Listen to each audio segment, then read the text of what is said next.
podcasts you love. From people you trust. This is Twit.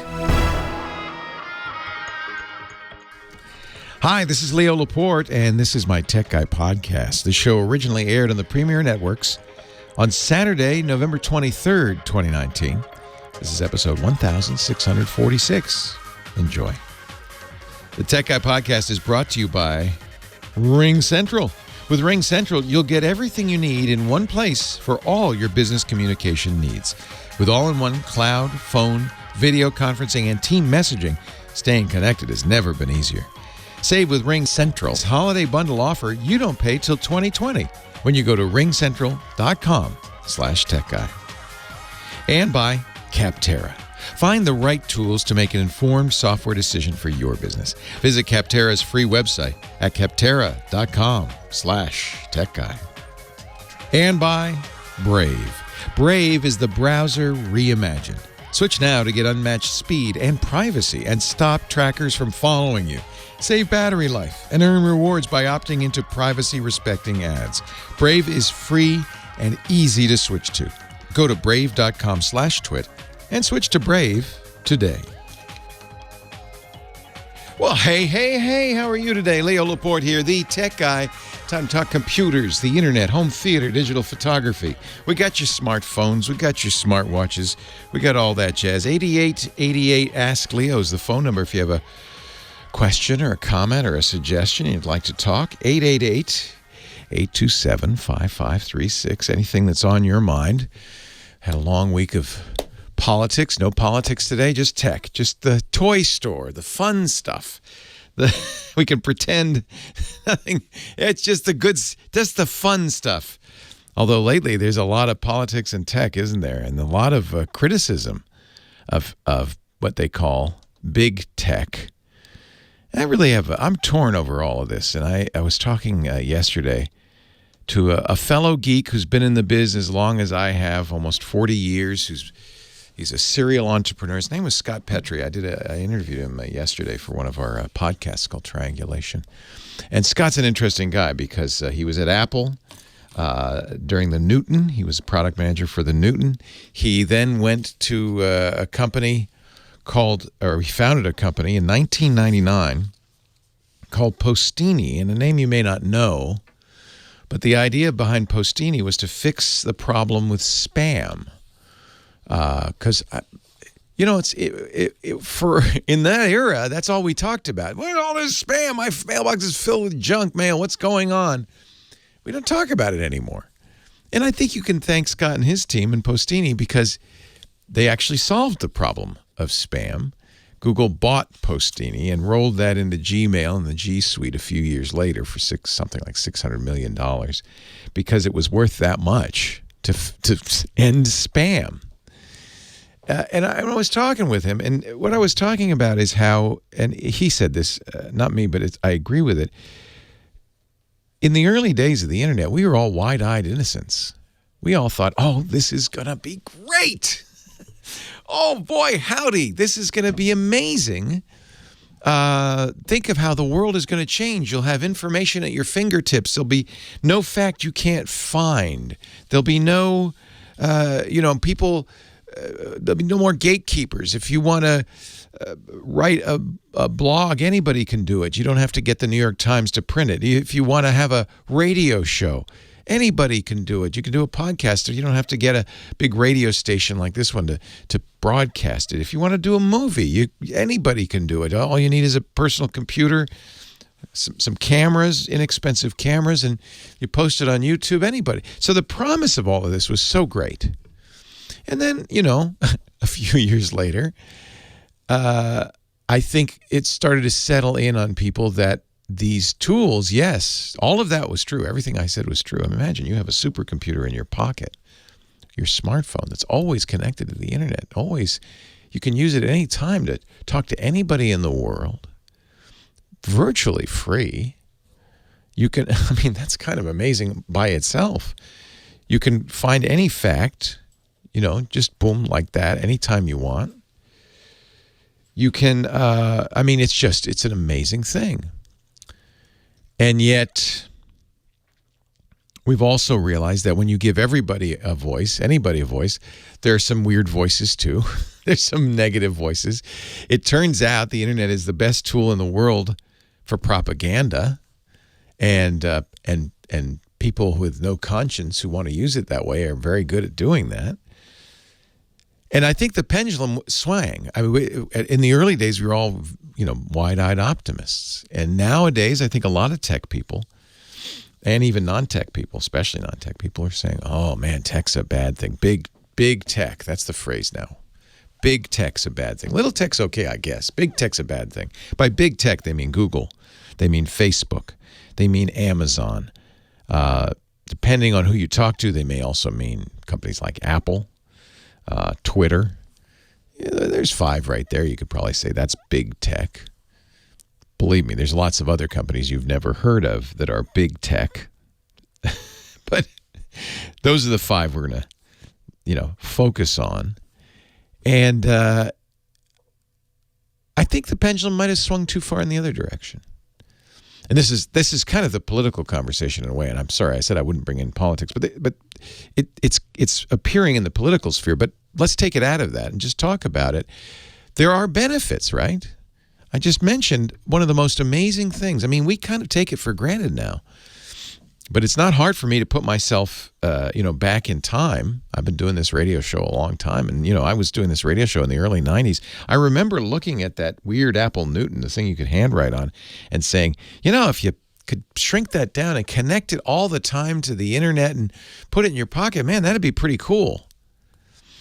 I didn't anticipate the super camera and video camera, the microphone. I didn't anticipate a lot of these things, but it's pretty amazing what we carry with us. And yeah, they're negatives. You can't go anywhere now without seeing people just not paying attention to anything except their phone. I was at the gym yesterday. I was working hard. There was a young lady who was also working hard, but the entire time she had her headphones in and was looking at her phone. She was lifting weights, looking at her phone.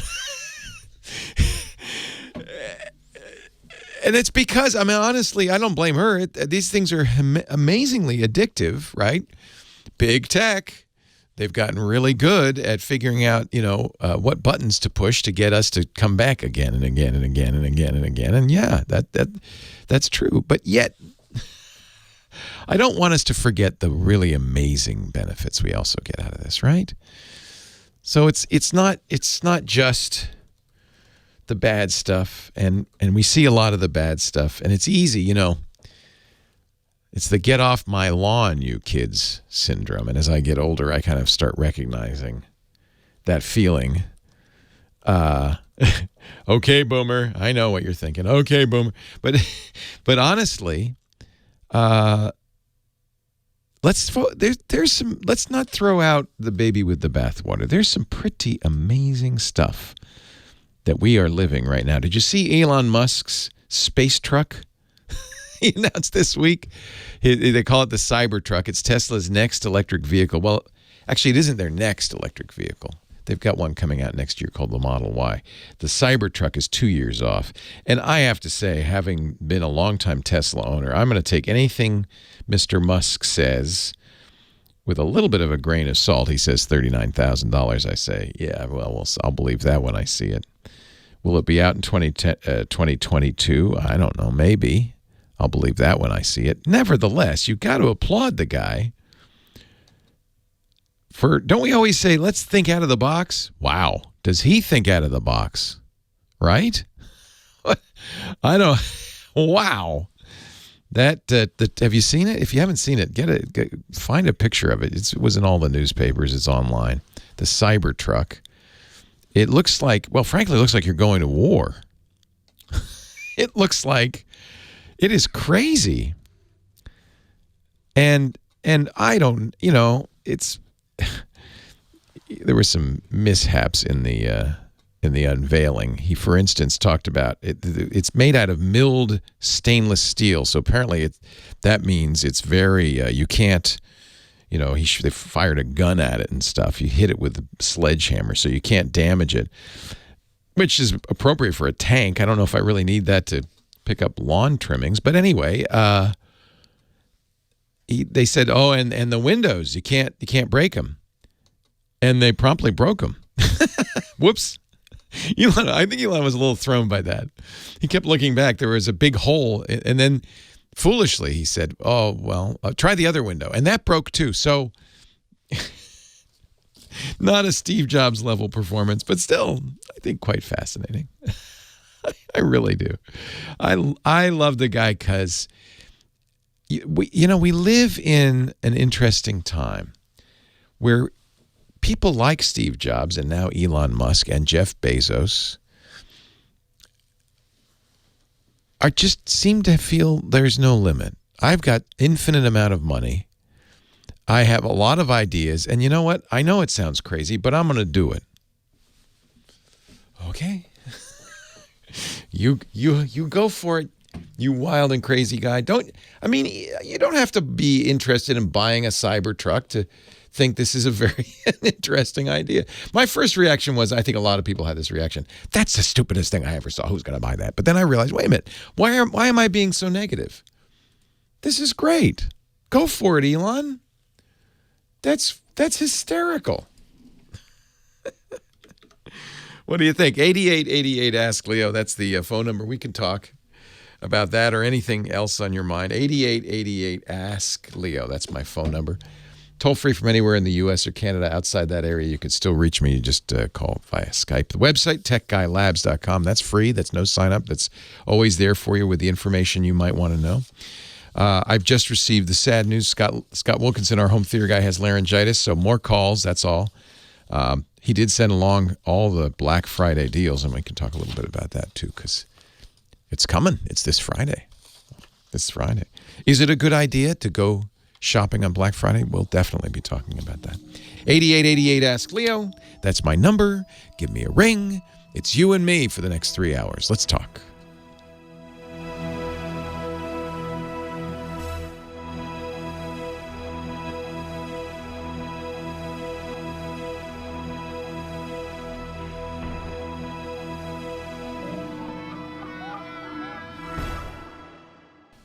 It's the Kimmy Schaffer theme song. Kimmy, don't take no Schaffer. Hello, Kimmy Schaffer, our unbreakable phone angel. Good morning. You just brought up we only have 5 weeks left in this year, and that's hard to believe. It kind of stunned me. When they give me they call them the logs, which is the list of things I have to do on the show. They tell me what week it is, and this is the log for week 47. And I thought, what? This week here. What? That means there's only 5 more left. So now, do you do Black Friday? Are you a Black Friday type? Oh, I used to be that girl in front of Best Buy at 5 a.m. to get like the $2 DVD. Yeah. You used to be. What happened? I'm lazy. I don't want to get up that early in the morning. You're smart. I'm smart, and I also listened to all of the reports that you're not actually getting the superior TV on Black Friday. They're making special cheap stuff for these stores. Right. So people, you're not getting a good deal. It's going to break on you in 6 months. Although I have in my hand, Scott had prepared a big spreadsheet of Black Friday TV and audio deals, because that's his thing. And there are some amazing discounts. Okay, what's my best bet on a 50-inch to put in my room? Okay, so I'm a big fan of the LG's 4K OLED screens. Beautiful. Okay. 55 inches. Abe's of Maine, 52% discount. Oh. It was $2,500. It is now $1,200. Costco, which will be a little easier for you, similar, not as big, but 42% on the 55. It is down to $1,050. $1,000, I think, is a good price for what? The same TV? Yep. The Costco was cheaper. You said $1,200 for the other one. Oh, no. This the Costco one is. Oh, it is cheaper. Wait a minute. No, I'm sorry. I was saying the savings. The sale price is $1,450. Sorry. So it's a little expensive. It's $1,200 at Abe's of Maine, but you got to go to Maine. I'm not going to Maine. No, I think you can get that. It's probably online. too cold right now. Best Buy. Let's see what Best Buy's got. 65 inches. That's too big for you. That's $2,100. No, I don't have that much wall space. Yeah. 50 maybe. I might be able to push a 50. The 52% savings is the biggest I can see here. Best Buy has a 50% savings on a Samsung soundbar down to $140. That's 50% off. So, yeah, there's some. Oh, here's one. I don't know if you need a Pioneer 8-inch subwoofer. No. You know what I really need right now? What do you need? The best modem router I can use with Xfinity. He doesn't have modem routers on. Ah, crap. All right. But I will tell you. Yeah, you know you what? can tell me. I'll give you that answer. You can give me that off the air if you need to. No, I don't need to.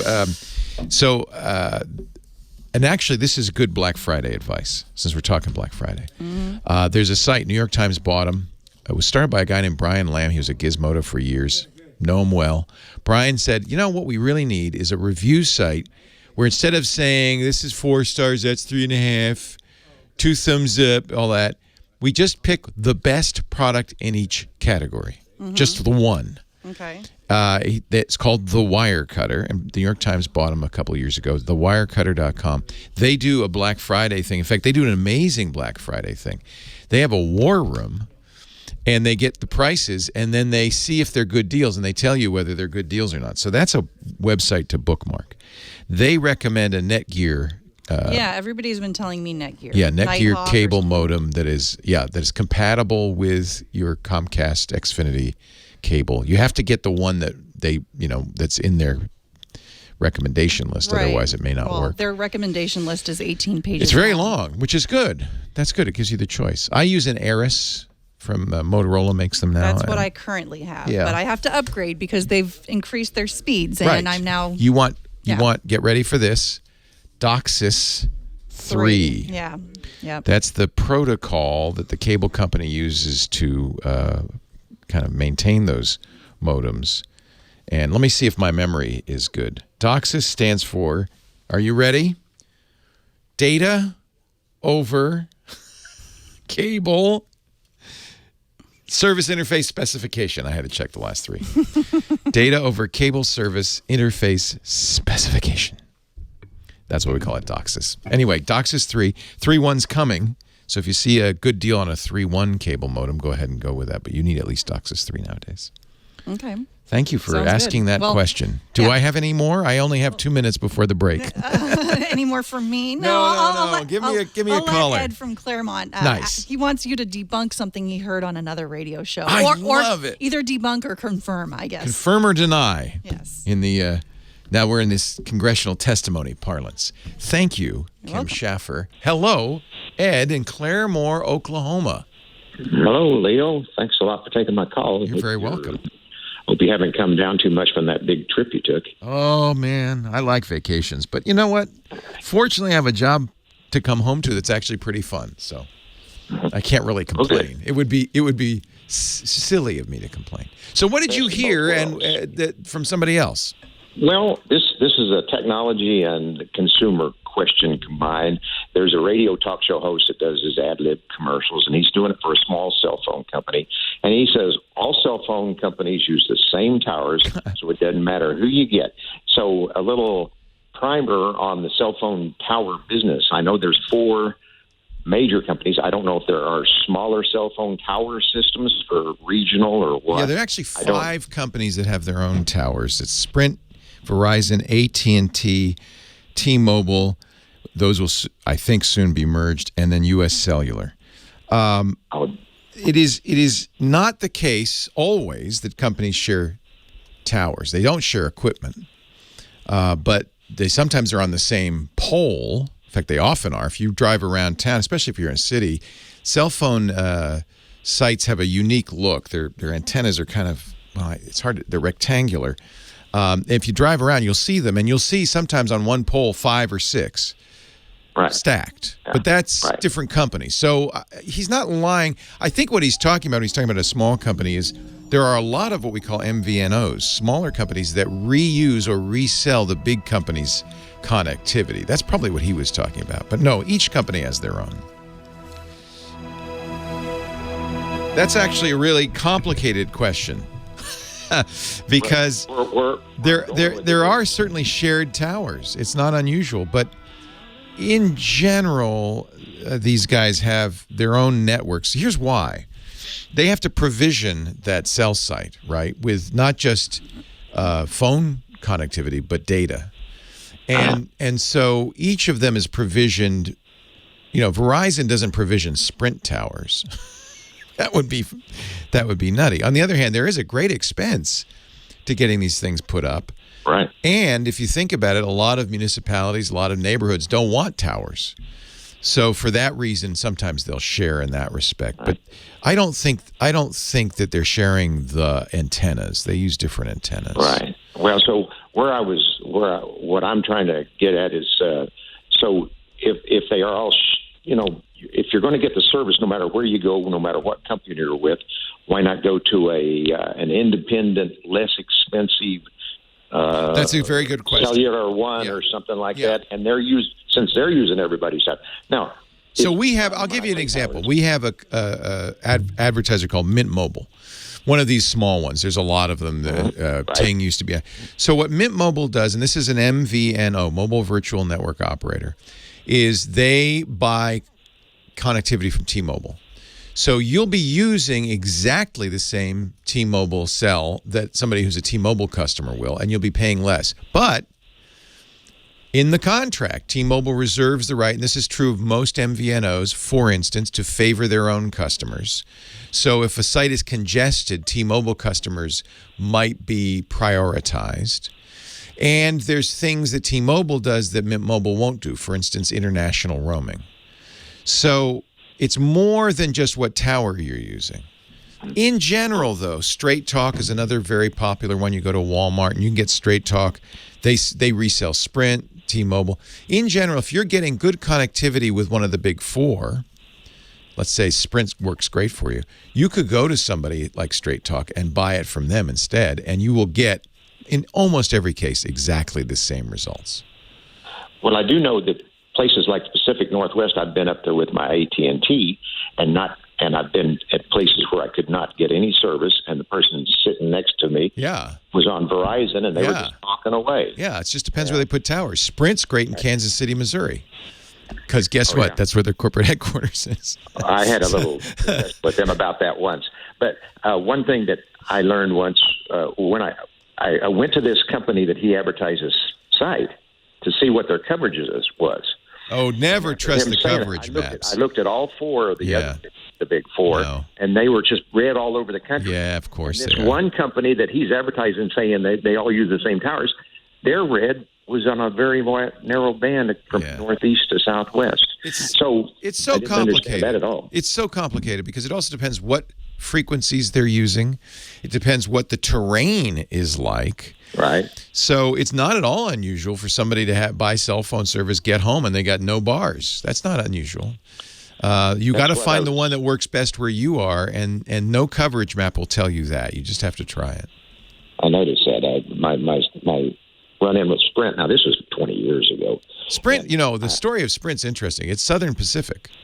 So they put their cell towers on the Southern Pacific Railway rights of way. That's how they could roll out quickly. But that limited their carriage quite a bit because if you weren't near a railroad that Southern Pacific ran, So eventually they expanded. They made some bad choices about 10 years ago with the next generation. They thought WiMAX was going to be better than LTE. They were wrong. But their T-Mobile merger should make I think a very credible carrier. Hey, I got to run because we got to go back to work. Thanks a lot. I appreciate it. Great to talk to you. Leo Laporte, the tech guy. Lady Laura, you finally found the corner of the musical universe I am not a native to. I thought it was a Christmas song at first. Thank you, Lady Laura, our musical director. Leo Laporte, the tech guy, 8888 Ask. Leo, it's a very complicated thing, the way the cell system works. And it's partly because it started here, right? And that's always the case. When you have technologies that have been around for decades, well, I'll give you an analogy. When you're driving around a city in the West, a relatively new city like Phoenix, it's well planned, it's easy, it's a grid, you can figure out where you're going. But if you go to a really old city, in the United States, Boston is an example, but if you go to an even older city in maybe Italy, like Rome, there's no rhyme or reason to how the streets work because they've been there for thousands of years. In Boston's case, hundreds of years. They were old goat paths that got upgraded, and so it's just a patchwork. So that's the cell system we have, a patchwork cell system, not a planned cell system. Now, over time, they've been kind of rationalizing it and making it better. LTE was a big jump. You probably remember in the just a few years ago, if you had a Verizon phone, it didn't work on any other networks except maybe Sprint, and it didn't work internationally because Verizon used a technology called CDMA, and the world uses GSM. T-Mobile and AT&T were GSM. All that went by the wayside with LTE. And I think a lot of people think of LTE as a data. I have LTE. That's the little letters you see on your phone. I have LTE. That's how my data is coming in. That's fast data. It actually doesn't stand for anything sensible. It stands for long-term evolution. I don't know what that means. The phone companies are very good at marketing. But what did change was all phones now are LTE compatible. And in almost every case, your phone call's going over LTE. So that solved this whole issue, and this is true worldwide. That solved this whole issue of, GSM and compatible with CDMA. And so we're slowly rationalizing. The next generation, by the way, LTE sometimes is called 4G, fourth generation. The next generation, 5G, because they couldn't call it longer-term evolution, so they got to call it something else. So they call it 5G. You're hearing a lot about 5G. You're hearing a lot of misinformation, especially from the phone companies about 5G. One of the phone companies is advertising how they're rolling out 5G everywhere in all the NFL stadiums. But if you really look at the fine print, there's only, for instance, in NFL stadiums, it's in 13 NFL stadiums, but only in one little corner. You have to go over by the 5G place because one of the problems with 5G is it doesn't propagate very well. You need you need as many as 4 times more towers for 5G. So there's going to be a lot of propaganda, FUD we call it, fear, uncertainty, and doubt. There's going to be a lot of misrepresentation, a lot of marketing speak. But I have high hopes. I'm an optimist, as you know, that in the next 5 years, 5G will further rationalize our phone system. And we'll suddenly be getting good, robust, reliable, high-speed data all the time. Our phone calls will work well. Networks will interoperate with one another better than they do right now. There is hope for the future, but it's not here yet, is it? Great. That was a great question, though, Ed. I appreciate it because it's confusing and it's easy I don't blame your show host who said they're all in the same towers, and he's not wrong in certain respects. Does that make sense? Let's go to Providence, North Carolina. Jay's on the line. Hi, Jay. Hey, Leo. I've been, for the last few years, disabling third-party cookies on all of my browsers, and I'm starting to get little pestering things from websites wanting me to enable them, and I'm wondering if it's still an unwise thing to... You're talking about these notifications, like ESPN wants to put notifications in your browser, that pop-up you see all the time? Yeah, there's that, and sometimes I see a thing where I can click on more details, and they say I can opt out if I want, but that I shouldn't disable them, and I'm not following how it's different. So this was a feature that has been widely misused by sites because, a website wants to become front of mind. They don't want to wait till you go visit ESPN. They want to give you a little notification in your computer that says, hey, come over here. Sometimes it's useful. If it's ESPN, maybe you want to know when your baseball team or football team is playing, or maybe you want to know what the recent score was or whatever. So there are times it's useful. There are a lot of times it's not. And nowadays, almost every time you visit a site, certainly the first time, often subsequent times, you'll get that pop-up saying, hey, do you want notifications? And I always say no. But you can, after the fact, control that. Your operating system will have a way to turn off notifications. I also recommend using browsers that give you the opportunity to say globally, don't ask me that anymore. Google Chrome, at least last time I looked, does not. Safari does not. Firefox does. Brave, one of our sponsors, does. You go in there, you have to dig around a little bit. It's in the content section. But you can say, first of all, I'll show you a list of all the websites that have notifications turned on, so you can change that. You can delete them or you can change that setting. But there's a global setting on some browsers, privacy-focused browsers, that say, don't ask me. I don't want notifications. Don't ask me about it. And that's frankly what I turn on because I don't like that pop-up either. So that's something relatively new. It's annoying. Now, are cookies any different? Cookies are necessary. The cookies get a bad rap. And there's even some antivirus companies, shame on them, who when they scan your system will say, look at all the cookies I found. That's bogosity. I wanted to use a stronger word, but that's bogosity. So what a cookie is basically saving your settings. Cookies were invented by Firefox way back in the good old days, by Mozilla, because, all your apps, all the programs you run on your computer have settings, right? When you go in the settings, and you expect those settings to be persistent. Next time you run the program, it's going to remember, what font size you like or whatever. Browsers didn't have that, so Mozilla said, we need a way. They called it persistent client-side state information, PCSSI. I think they should have named them Pixies, but they named them cookies. And that's all it is. Now, unfortunately, cookies, in some degree, deserve the bad rap because websites quickly learned that they could not only save your settings, what page you were on, your address information, if it's a shopping site, stuff like that. They can also give you a unique identifier. They can share that with other companies. It can be used to track you. So you need cookies. Go ahead and go in your browser. Any browser will let you disable cookies, and you'll see immediately why you want sites to remember you. For instance, every time you go to Facebook, you just log in. You don't have to type your password every time, right? You just go in. That's a cookie. Facebook saves a cookie that says, oh, he's him. It expires it once in a while so that for security reasons, you might have to re-enter your password, every few months. But that's a convenience. You delete cookies or you prevent cookies, you'll have to log into every site every single time. That's an example. I block third-party cookies, and that's everybody I know, every privacy expert, every security expert says that's a good idea. That's basically when cookies are being shared from one site to another. Facebook does this with their like button. As soon as there's a like button on a web page, every time you visit that page, Facebook gets a signal and can save a cookie because they're on that page. So I disable, and you can see this in your browser, disable third-party cookies. You really don't want to disable all cookies. Good browsers, again, I'm going to say Brave and Firefox, these are my two favorites, will let you disable all tracking. That is exactly what you really want. That's the danger of cookies, that these ad sites will track you, follow you around, start to collect information about what things you buy, where you go, what you do. If you want to keep that private, disable all trackers. Leo Laporte, the tech guy.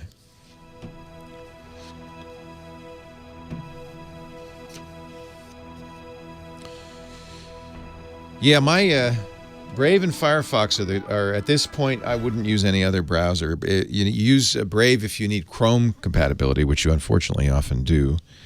Use Firefox if you just, I think they're interchangeable. Use the one you like the best. Nice thing about Brave is you can use Chrome extensions and all that stuff. Yeah, broadband reports. That's a good choice. Well, and Honey's interesting because who just bought Honey?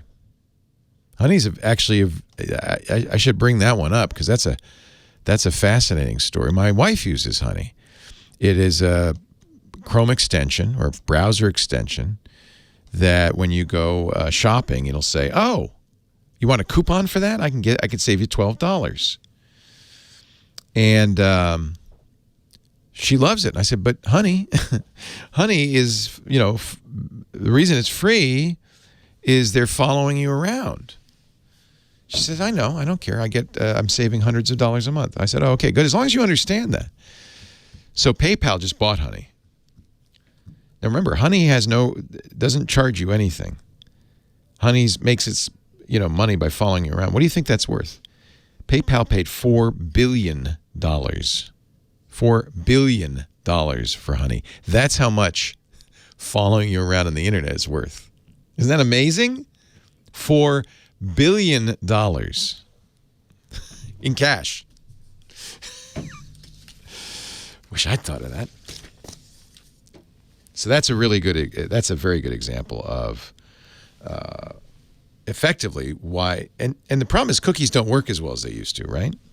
So things like honey are better. Things like the Facebook like button are better. So that's why companies have turned to that kind of thing. I want to thank the folks at Ring Central. They are so awesome. They are our phone system here in the studios. They have been since we moved to the brick house way back when. What is that, 8 years ago? Because at the time, we didn't want, before that small staff, I said, use your cell phones. We don't have a phone system. But, you can't do that in a business. So when we moved to the brick house, I said, all right, we got to have a phone system. This is when Russell told me about Ring Central. He said, don't go to the phone company. They're not going to do it right. And I am so glad we did. Ring Central, in that time, in the 8 years since we started using them, has become the #1 global cloud phone system. And they've added features like crazy. It does pretty much everything. Basically, the way to think of Ring Central is effortless business communication in every arena. Yes, it's your phone system, which means you can have the Ring Central app on your mobile phone and use the company's 800 line to make calls, to send texts, yes, business texts. And then when you get back to work, seamlessly switch from the mobile app to your desktop to your phone. We got a Ring Central phone over here. It's amazing. It's like a regular phone. We even have a conference line in the conference room from Ring Central. It's just fantastic. You can route calls. You can video conference. They've got team messaging. It's all part of the deal, too. You don't have to pay extra. Online faxing, you can integrate it with all your favorite apps, Gmail, Zapier, Salesforce, Microsoft Outlook. I love it because when my voicemail comes into my phone, sure, I can get it on the phone, but I also get an email with a transcription. I can have a listen to the audio in the email. And I love the transcription because then I can check my messages, kind of discreetly. I just look down on the phone. I don't have to actually pick up the phone to listen. And it grows with your company. Very affordable, very easy to add additional users. We're always adding new employees. It's the simplest thing in the world to set them up with Ring Central. It's more than a phone system. You'll simplify your workflow so you can connect easily with customers and employees, making you a service hero, effortless service. With any mode, on any device, anywhere, the Ring Central app provides flawless integration that lets you transition from your personal phone to your computer during a call. The app is way ahead of its time. It lets you send business SMS from your personal phone. I love that feature. You don't even have to transfer your contacts into the app. It automatically knows your contacts, populates them for you. You can even port your existing numbers from other services. That's what we did. We had a great 800 number. I just ported it right over to Ring Central. Ring Central is the complete communications solution. It's a single vendor. I like that. Starts as little as $19.99. That saves you money and cuts your phone costs by at least 30%. And, of course, the best service and support. 24/7, telephone, live chat, or email. We have never once, not for 1 second, regretted using Ring Central in our office, and we love all the features. They're always adding new ones. If you sign up right now, you'll get instant access to Ring Central's award-winning, powerful phone system with text, fax, video conferencing, and more, everything you need. They make it very easy to switch from your existing provider, and they've got a holiday bundle right now. You don't pay till 2020 when you go to ringcentral.com/techguy. I love that. Get those 5 weeks left in the year free. ringcentral.com/techguy. RING, Ring Central, CENTRAL.com/techguy. Thank you, Ring Central, for our awesome phone system. I just realized somebody's taken my phone. That's another nice feature. Probably hired a new person and they just took my phone. You don't need that, do you? Yeah, I don't really answer the phone that often. ringcentral.com/techguy. Leo Laporte, the tech guy. Lady Laura, clearly in a mood. She's reliving her youth or something. 8888, ask Leo is the phone number. 888-827-5536, toll free from anywhere in the U.S. or Canada. We were talking about tracking and cookies and all that stuff. And I should mention, there's a company, I don't know, maybe you use it. My wife does. It does a plugin for your browser called Honey. There are a number of these. There's Camel. Camel will watch your shopping on Amazon and tell you if there's a lower price, or it'll monitor Amazon prices. Honey is cool. You go to a site, and this is why my wife loves it, and you're going to buy something, and Honey will say, I got a coupon code for you, and you can save 20% or whatever. And it's really great because she makes money, a lot of money on honey. And I told her, I said, honey, you know why you make money, honey, with honey? Because they sell your information. It's free. They're not just doing it because they like you, but because they're a browser plugin, they see everything you do in that browser. Everything you do in that browser. She said, I know. I just like the coupon codes. She's smart. She knows. And that's, by the way, completely fair. I have nothing against honey doing what it's doing. They need to tell you, and you need to make an informed choice. That's all. But to give you an idea of how much that's worth, honey just got sold. PayPal just bought them. How much do you think all that information, that tracking information honey's collecting on everybody who uses their plugin? I can't remember what it is. It's a fairly hefty number of people. 17 million active users. 17 million active users have that honey plugin installed in their browsers. Now, they say active. Doesn't matter if you're active or not. If you've installed the plugin, you're one of the valuable users. So it might even be a larger number. But let's say 17 million have installed it. PayPal paid for that information, your information, where you go on the web, $4 billion in cash. I need somebody with a calculator to divide 4 billion by 17 million, because that'll tell you what your information is worth to a company like PayPal. Honey doesn't make money. I don't think Honey gets kickbacks from the shopping sites. In fact, I bet you anything the shopping sites don't like Honey because you're getting a coupon code. They don't like it when you search for coupon codes. They want you to give them something like your email address for the coupon code. This is how much your personal information is worth. What does that come out to? $235.29. You are worth $235 to PayPal. That's a lot of money. Now, if you make $500 savings in honey, then it's worth it, I guess. But it's important, I think people know that. Now, I should point out that 17 million monthly active users, PayPal paid $4 billion. Usually you do a multiple, like a couple of years worth. So let's say you're worth $100 a year to PayPal. That's conservative. That's a lot. And when I say you, I mean the information about where you go in your browser, what you buy, what you do, is worth $100, each and every one of us. PayPal says, we're going to expand Honey's technology to reach all of our 300 million users. Is Honey's technology that sophisticated? I don't think so. What's exciting, says PayPal, we could take the functionality Honey now offers, which is product discovery, price tracking, offers, and loyalty, and build that into the PayPal and Venmo experience. When Honey says, this is so funny because when you read this, it makes, this guy knows he's talking to you. When Honey says they're putting money in the pockets of their customers, that's perfectly in line with what we want to do at PayPal. We want to make digital commerce and financial services more affordable, easier to use, more fun, and more accessible to people around the world. He doesn't say anything about the real point of this, which is to figure out what you're doing online. Why does he want to know what you're doing online? They can sell that to advertisers because you're worth even more than $100 to advertisers, right? So you can read the press release and, we want to make digital commerce more affordable, easier to use, and more fun. It's so great for us because we're going to make lots of bank. 8888 Ask Leo. That's the phone number. Florence, Grosse Pointe, Michigan. Hi, Florence. Hi, Leo. This is the official time of the year to be grateful for our blessings. I'm including you and Kim. Thank you. Oh, aren't you sweet? Thank you. And I thank you. You're what I tell you what, being able to do this is a huge blessing. I'm so grateful for that. Well, I'm a newbie, but I'm learning. I listen to you, and sometimes I have no clue what you're talking about, but often I learn a little tidbit here and there, so it's helpful. I'm taking the big plunge. I'm in my 70s early, but I still want something that's going to last me a long time because it, likely to be my last one, only one that I'm ever purchasing. Oh, heaven forfend. No, you're going to have several more, but okay. What is it you want to buy? Well, I want to buy a desktop. A computer. Okay. Screen. You want a touch screen? No. No touch. Why not? No touch. Why don't you like touch?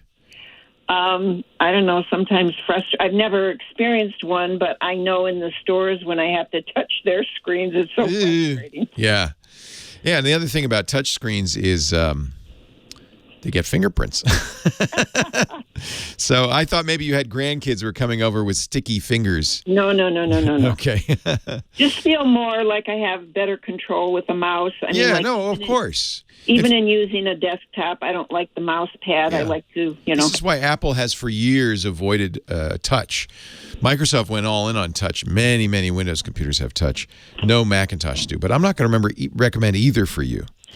What do you do with your computer? Well, obviously internet access, but I'm old enough to have those battles with the medical system that I'm always doing Word docs. And so word processing is, and I'm also doing some personal stuff, like somebody's biography and. Oh, so you do you're writing. Queries ahead of time, believe it or not. And so I really need a good word processing program. I want to be able to get into graphics and Photoshop and things like that to, whether it's a poster or whether I'm just creating something to send to somebody to cheer them up. I want that ability. Okay. So if it's browsing email and some light word processing, I would recommend Chrome OS. I recommend that to people like you who are novices who don't want to become computer security professionals, because lately that seems like that's what you've got to do if you're going to run a general purpose computer because the internet is so hazardous. So Chrome OS, which is from Google, really protects you from that. But it does not have more advanced word processing. It has Google's Docs, which I think is quite good, and you maybe should try it in your browser just to see if you like it. Well, but it does not do the thing at the end you mentioned, which is use graphics editing and stuff like that. It's not. Well, word processing is kind of my strong suit. Like in '91, when it was Lotus and DBase and things like that, I took a WordPerfect course. But beyond that, so that's almost 30 years. I've been working at it. It's just I don't get the technological stuff. Like I don't understand about what exactly memory and that's fine. But I always worry when people are novices about giving them. This is where Windows would just be a disaster. Because you've got to become an expert in order to use it. And you don't want to invest the time in that. You'd like to be an expert in the programs you use, but you don't want to become a general security guru. Macintosh, I think, probably is the right way for you to go. And in fact, what I would do is go to a store and look at an iMac. Now, they're expensive, but they're very good quality. The screens are beautiful. You can do all the graphics you want. Apple comes with a very good word processor you'll like a lot called Pages. It comes free with it. Well, now I got to take a break, so hang on, and I can talk to you some more off the air, but I do have to take a little break. I'm sorry, Florence. I just had to take that little break, but I'm still on with you. Okay. So go ahead and tell me. So, are you recommending against Windows? Because I'm pretty well acclimated in Strongly. Windows, and I don't think I really can afford a Mac. Well, and I'm thinking around $1,000. I would, like less would be nice. Yeah, Mac is more than that. Go a little more, just so I get something that I can just count on from here going forward. And boy, Windows and count on does not go together. Oh, okay. And I know this is a semi-controversial thing to say because there's lots of people who love Windows. In general, Windows is designed for business use in an environment where you have IT professionals protecting you, maintaining it, fixing it when it breaks, which it does all the time. It's fine for enthusiasts. It's fine for an office with IT. But it's very hard for me to recommend it. And all you have to do, and if you've listened for a little bit, all you have to do is listen for a while and hear people call with their Windows woes. And it's just, endless. Well, what kind of money am I looking at in an iMac? I thought they were like, thousands, a couple thousand. Well, they're more like the least expensive iMac, I think, is $12.99. So it's a little bit out of your price range. Well, honestly, I think it's overkill for you anyway. I really think that what you should be looking at is what we call a Chromebox. So those are around $300 or $400, but you still have to get a screen, keyboard, and mouse. Do you have keyboard and mouse? Yeah, I have a great screen and a keyboard with which I'm happy and so on. So you wouldn't have to buy any of those. You just plug that screen into your Chromebox, your mouse into Chromebox, your keyboard into Chromebox. I looked into that, and I thought that I understood that it was really basically to do internet. It wasn't really a lot about word processing, and I didn't see anything about like Photoshop and graphics. You can't run Photoshop on it. You did throw me a little bit on that one. Okay. Photoshop is $700. Additionally into your Yes. basic... Yes. Oh. So here's why I always recommend Chrome OS for people, because if you think about it, most of what you do actually is on the internet. Your email is, anything you do on the web browser is. Nowadays, the new hotness is word processing in the cloud, where instead of having a word processor on your desktop, you use a server. Now, Microsoft has, in fact, you can look at it on your current computer if you go to office.com. Okay. Microsoft has a online-only, absolutely free version of Word that you can use that will work on a Chromebook just beautifully. Okay. To use it, you need a Microsoft account, and you'll need to store your data in Microsoft's OneDrive. That's free up to 5 gigabytes, and that's probably more than enough for you. But, then of course, your internet access, too, and you have internet access, I presume. Yes. Yeah. Google offers also a free service called Google Drive. That has a very simple, but I think more than adequate for 99% of what people do, word processor called Google Docs. So I think you should look at that as well. So you can get Microsoft Word and Google Docs, very competent word processing with spell checking and formatting and everything you need. It's tied to email. Who do you use for your email? My internet provider, I'm through Frontier. Okay. So that would still work, although I would recommend using a Google Gmail account or a Microsoft Outlook account instead. It's still web-based, but you control it. And if you decided to leave Frontier, you would still have your email. Okay. So in general, it's always better not to use the internet service provider's email. But it's free. It's there. And if you think you're going to stick with Frontier, then that's fine. I do have a Google account. Yeah. So you're set. The other thing, there are graphics editors, free graphics editors you can use on a Chromebook. There's one called Polar, P-O-L-A-R-R. Okay. These are plugins that run in Chrome, the Chrome browser. The thing about Chrome OS is just the Chrome browser. But when you say I want to use Photoshop on Windows, I get chills down my spine. Not only, see, there's a hidden expense. Okay. Right? Not only that you have to buy that software at great expense, but there's the hidden expense of you're going to be taken into the shop to get the malware removed or to get the hard drive working again. Do you know what kind of money we're looking at a Chromebox? About $349. Oh. Yeah. At Best Buy, Costco? Yep, What? and you can go look at them. The beauty of this is normally you'd have to buy a keyboard, mouse, and monitor, but you've got one you like, so Right. you actually can reuse what you already have. The nice thing about this is it's inexpensive to try. Okay. Samsung makes them, Asus makes them, HP makes them, a lot of companies. They're called Chrome boxes because they're designed to sit on your desk. They're just little things. So it's not important to buy Lenovo? No. Okay. Doesn't matter who you get it from. Okay. But just see what Best Buy has. There's one I would probably recommend, which is the Acer Chromebox. It's $300. Okay. Has 4 gigs of RAM, 32 gigs of storage. Now, they don't have huge hard drives because, remember, you're no longer wanting to save stuff on the computer. You're saving it in the cloud. But the advantage of that is if the computer dies, no problem. Okay. All your stuff is safe. You don't have to worry about backup. You don't have to ever worry about viruses, malware, anything. It is as safe as you can be. I could do with one less thing to worry about Yes. in my life. Thank you. Absolutely. Windows is a nightmare. Frankly, the Macintosh, look, here's the thing. Anything that is designed to be able to do anything you want, anytime you want, is going to inherently have this problem of complexity. Okay. And with complexity comes a lot of other problems like reliability issues and security issues. So now you may, if you buy it at Best Buy, they have a very generous return policy. You ask them about that. You may say after a month, I think you get a month, you get at least 2 weeks. Yeah, this isn't right. Then you can get a refurbished iMac for around $1,000.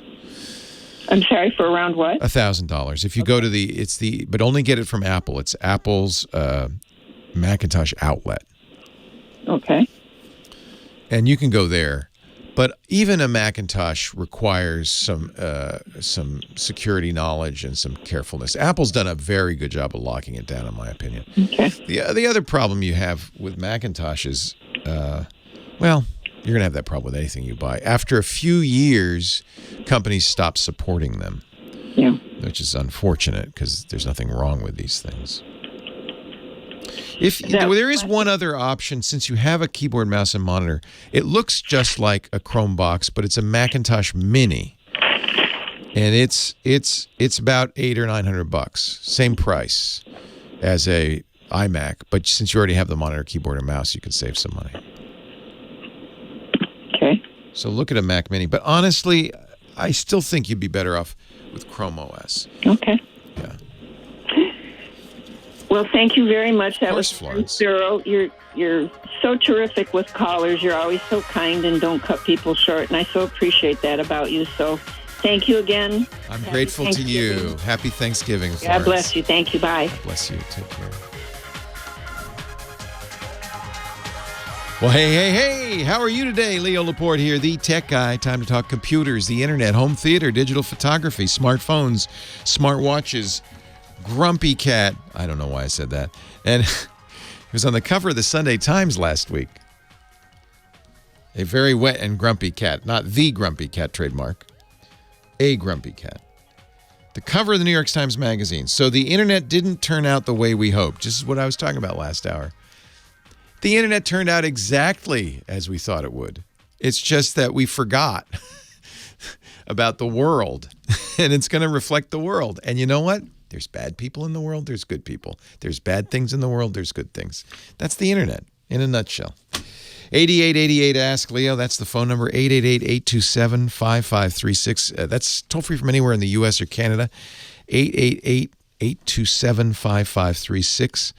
Our website is free, no sign up, and everything I talk about is there, links and so forth. I'll even put a picture of a wet, grumpy cat in there so you can see that New York Times article.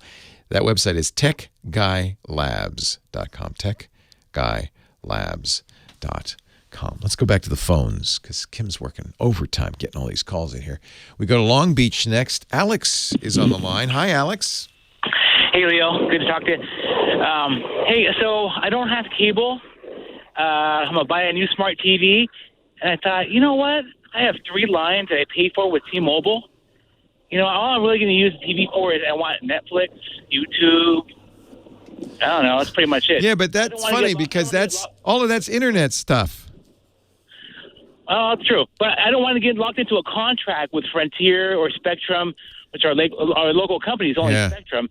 All the neighbors complain they charge so much and they gouge you. Yeah. But my question for you is, if I buy a TV, say from Costco, a smart TV, can I use my phone to hotspot or stream from the phone? You could, but there are a couple of limitations. Of course, you'd always have to have the phone right there, and it's not going to necessarily be as fast as a landline, or at least not as consistent as a landline. And you should definitely look at whatever bandwidth caps your phone company puts on you, because if you start watching YouTube and Netflix, you'll be surprised how much bandwidth that uses. You're going to be about 1 gigabyte an hour of bandwidth. So maybe, okay, let's say it's half that, because you're not going to watch HD content. It's still half 1 gigabyte an hour. You watch TV 4 hours a night, that's 2 gigabytes a night. That's 60 gigabytes a month. I bet you anything your bandwidth caps on any cell system are well below that. And now they may not charge you more, but once they start throttling you, and you know that's what they do. They say it's unlimited, right? AT&T just had to pay a fine for this. Unlimited. Yeah, well, unlimited, yes, because we never turn it off, but we will slow it down to the point where you can't use it. And if you're trying to stream video, you won't be more than a week or two into the month before suddenly you can't watch Netflix at any decent quality, if at all. So this is the problem. Now, many cell companies do offer home internet service plans. So if you've got T-Mobile, you might call them. I think they do, in fact. You might call them and say, I'd like to do this. What they'll probably do is say, don't use your phone. Because it's going to kill the battery. It's going to keep the phone hot. We're going to give you a little box. Does the same thing, but that's all it does. And here's the price. That's what I would do. I would call them and ask them about that. You're going to have this is this. I was talking earlier, I think, on the show about the downside of being the originator of a technology. You know, our phone cell system's so cuckoo because we invented it here. Well, same thing with the internet. It's cuckoo. And in countries where they didn't have the internet until recently, they have a much more rational structure. Our internet's broken. When cable companies started offering internet, they went to the FCC and they said, they basically blackmailed them. And this is my interpretation. Others may have a different interpretation of what happened, but I can tell you the result's the same. They went to the FCC. If you would like us to wire this entire beautiful nation with high-speed internet, we have but one thing we would like to ask of you. We want a monopoly. It's so expensive, Your Honor. It's so expensive to put trench cable in, put it up in the telephone pole. It's so expensive. We would like a monopoly. And the FCC said, well, okay. So you notice you only have one cable company in town. That's what I call a monopoly. Every region, every city basically dictates which cable company is the official cable company, and that's that. We got a monopoly. Now, it's kind of a duopoly because there was another big player with lots of bags of cash to bring to the FCC in the mix, and that's the telecom companies, the phone companies, particularly AT&T and Verizon. And they said, well, Your Honor, we also would very much like to provide high-speed internet. And the FCC there said, well, you already put in the lines, so we're not going to give you a monopoly. And in fact, the rule is if you are a cable a company, you don't have to share your cable with anybody. That's it. It's yours. You are the one and only. But if you're a phone company, you may have noticed this. You're providing DSL service. They are required to let other companies ride on their lines to provide DSL service. The FCC said, well, no. You already dug the holes and put the poles up. There's no excuse for this. But it is a duopoly because besides that, there really isn't any other company in town. Most people in the United States, I think it's 76%, have access to no more than 2 internet service providers in their locale. That's changing with wireless, and I am hopeful that, you know, with 5G, we're going to see the carriers get into the act. There's lots of regulation. And incidentally, the phone companies really make it hard for anybody else to use their poles. They're supposed to by law, but they make it hard. Some regions, they don't allow it at all. So it's probably going to be some form of wireless. You know, in some areas, you have wireless internet service providers, WISPs, who are providing it via microwave or some other link. But there's always a little trade-off. You have satellite internet. The trade-off there is the equipment's very expensive and their bandwidth's very limited, so they don't let you do a lot of stuff. We just don't have the choices, unfortunately. It would be great. It's too late now. What it would have been great, in my opinion, a lot of people have advocated for this, is if, just like the water and sewer system, the electrical system, if the municipalities had built out the internet capabilities and then rented them to the companies, as many companies as wanted to provide internet service. We'd have competition, we'd have an infrastructure that worked, and we'd have choice. And choice, to me, is the secret to all of this. That didn't happen. So you don't have choice. You kind of have to. And honestly, the problem with the phone company is their DSL equipment is just not that good. There is some fiber, but the companies that were putting fiber in, Verizon and Google, have both suspended efforts. It's too expensive. maybe that they were right when they went to the FCC. Even with a monopoly, it's too expensive. So we're kind of stuck with not the greatest internet story in the United States. You get what you get. Go to broadbandreports.com. They list, if you put in your zip code, all the different ways you can get internet. You can look at the choices. Probably your existing cell phone is not the best way to do it.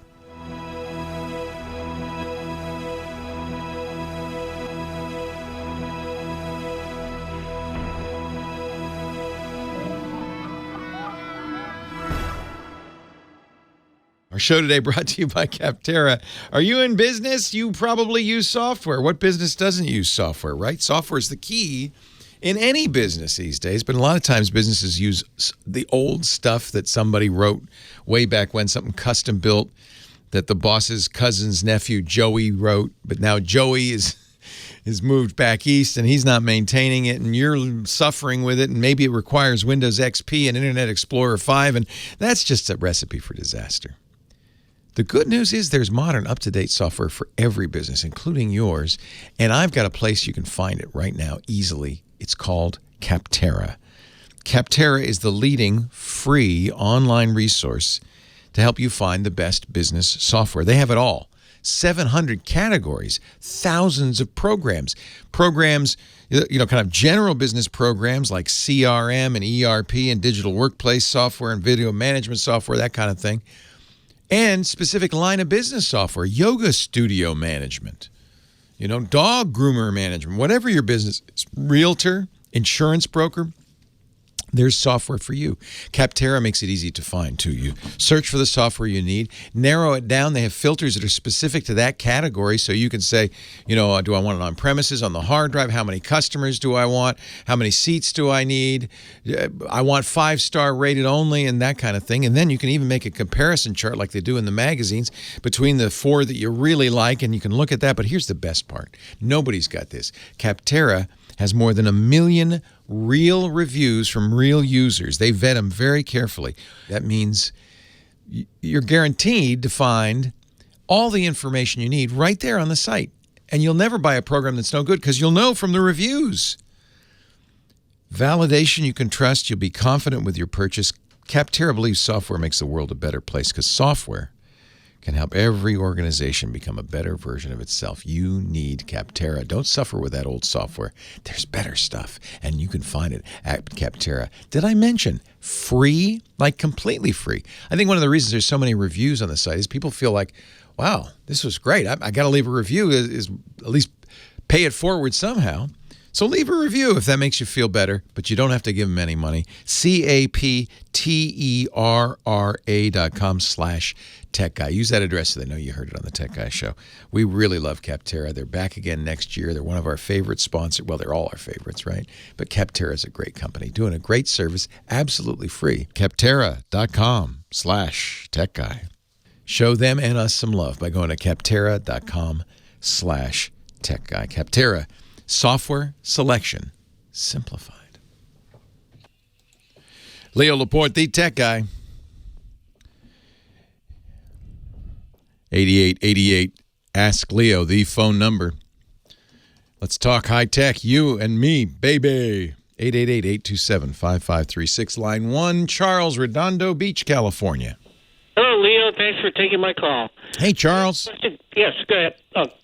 Well, I got a question for you regarding a Nikon scanner. I've got like a bunch of slides, 35 millimeter, and also film slides. Yes. And I was thinking about using a Nikon 5000, or is it 5000 ED. Okay. I am not an expert on this. Those are, I believe, considered the champagne of film scanners. Oh, that's good. Yeah, but and I'll have to look this one up, but usually they do one slide at a time, right? Yeah, they have bulk loaders with it as well. Okay. That's why I was considering. Yeah, these Nikons are often considered really good. They're 4,000 DPI. Wow. So you're going to get the best quality scan. You're going to want to clean the slide if it's dirty, but how much is it? I'm looking at like $1,200, $1,500. So are you a pro? No, not really. You're just very serious about this. Oh, yeah. I've got just like a lot of slides to basically put into the computer. I know. Well, if you've got the money, I don't want to discourage you. It's also, though, if you've got the time. That's why I mentioned this one at a time thing. Mm-hmm. So you take the slide, you put it in the little slot.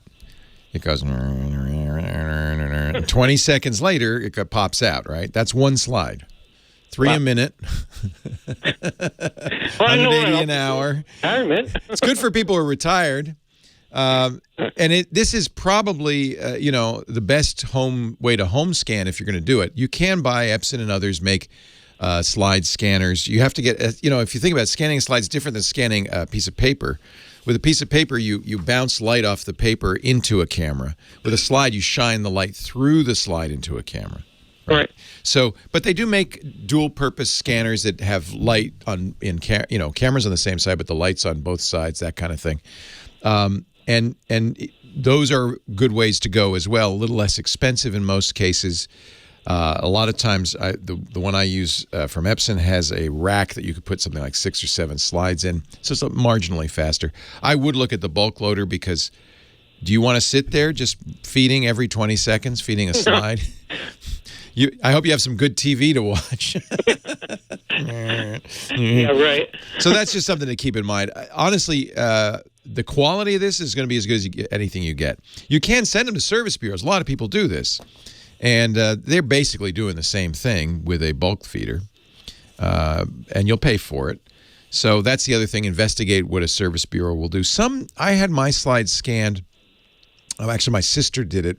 My mom had dozens of carousels. Remember the old carousel slide projector? She had dozens of them in the closet. I said, Mom, only you can watch these. She said, well, come over. I said, you're 3,000 miles away. She said, come over. We'll have a slideshow. We used to, when I was a kid, we'd have slideshows.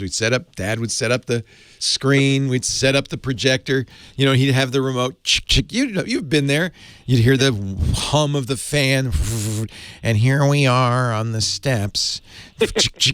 So scanning is a great idea. So my sister found a scanning bureau in Providence, Rhode Island. They cleaned them up. They color. See, there's a couple of things that you're going to do that you will want to do that they will or will not do if you pay for it. One is you want to clean off any dust. They've been in a box or a carousel for a long time. You want to really look at them, make sure there's no hairs or anything, clean them up, scan them, and then you're going to want to color correct them.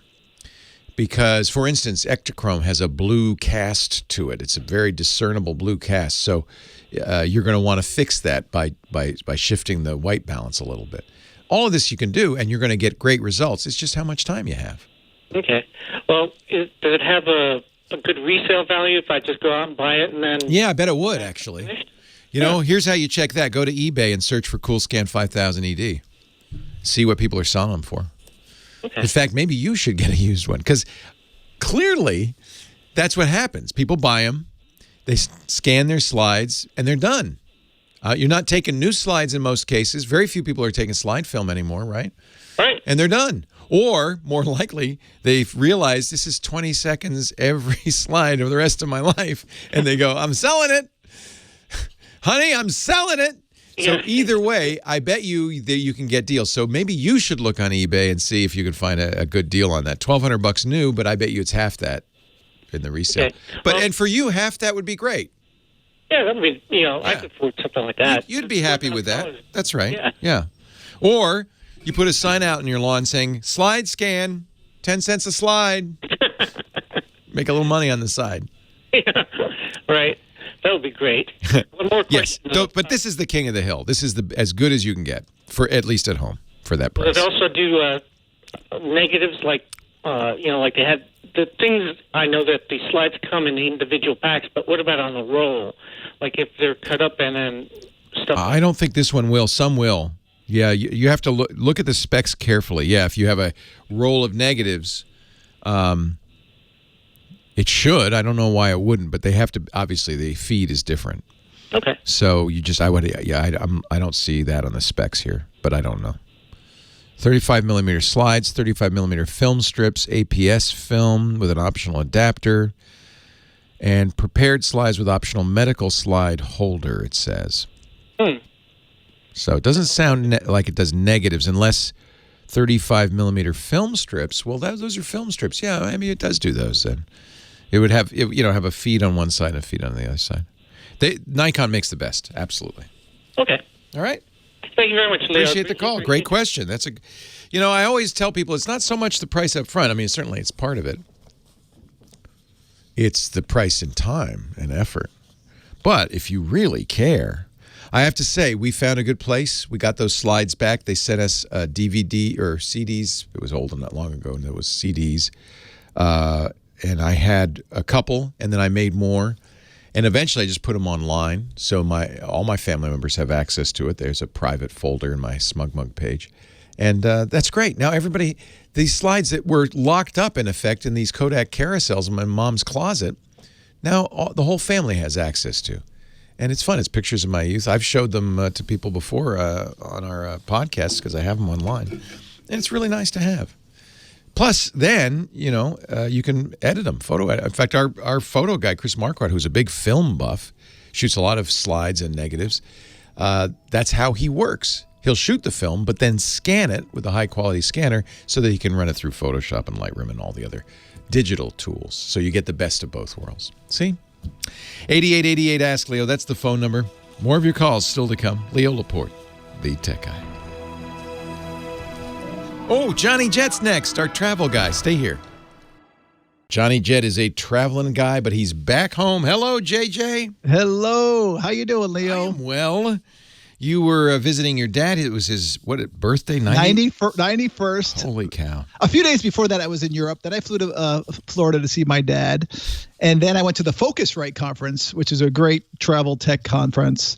All the big heads of all the companies are there. And actually, I'll have some apps and websites to talk about next week and the week after. I haven't written about them yet, but I learned about some new ones and really cool ones.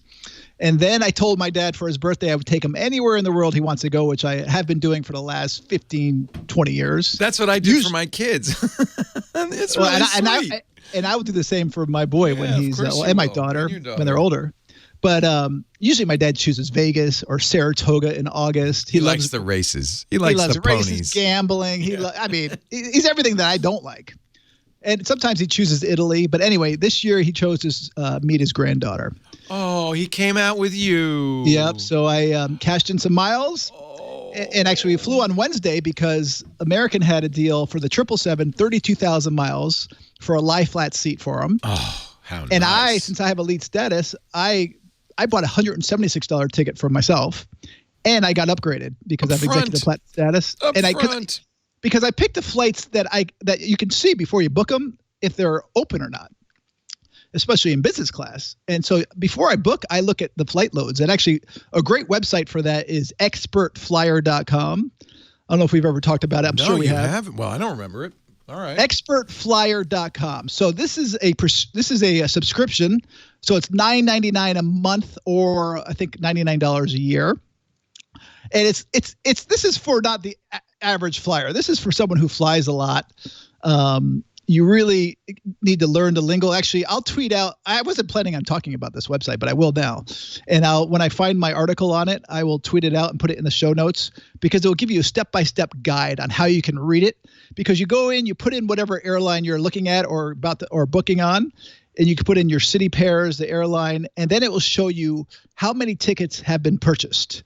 Or how many are not how many have been purchased, how many are left open, how many seats are open. And usually they don't go more than 7. So like the J class is business class in American, and it'll say if you see a J7, that means it's open. At least it has at least 7 seats open. So this is the insider stuff people like Johnny Jet know. Exactly. And what I also do is I set a seat alert, which you can do actually on this website for free. You're allowed to choose one seat. But that's not really going to help you unless you have a specific seat you want.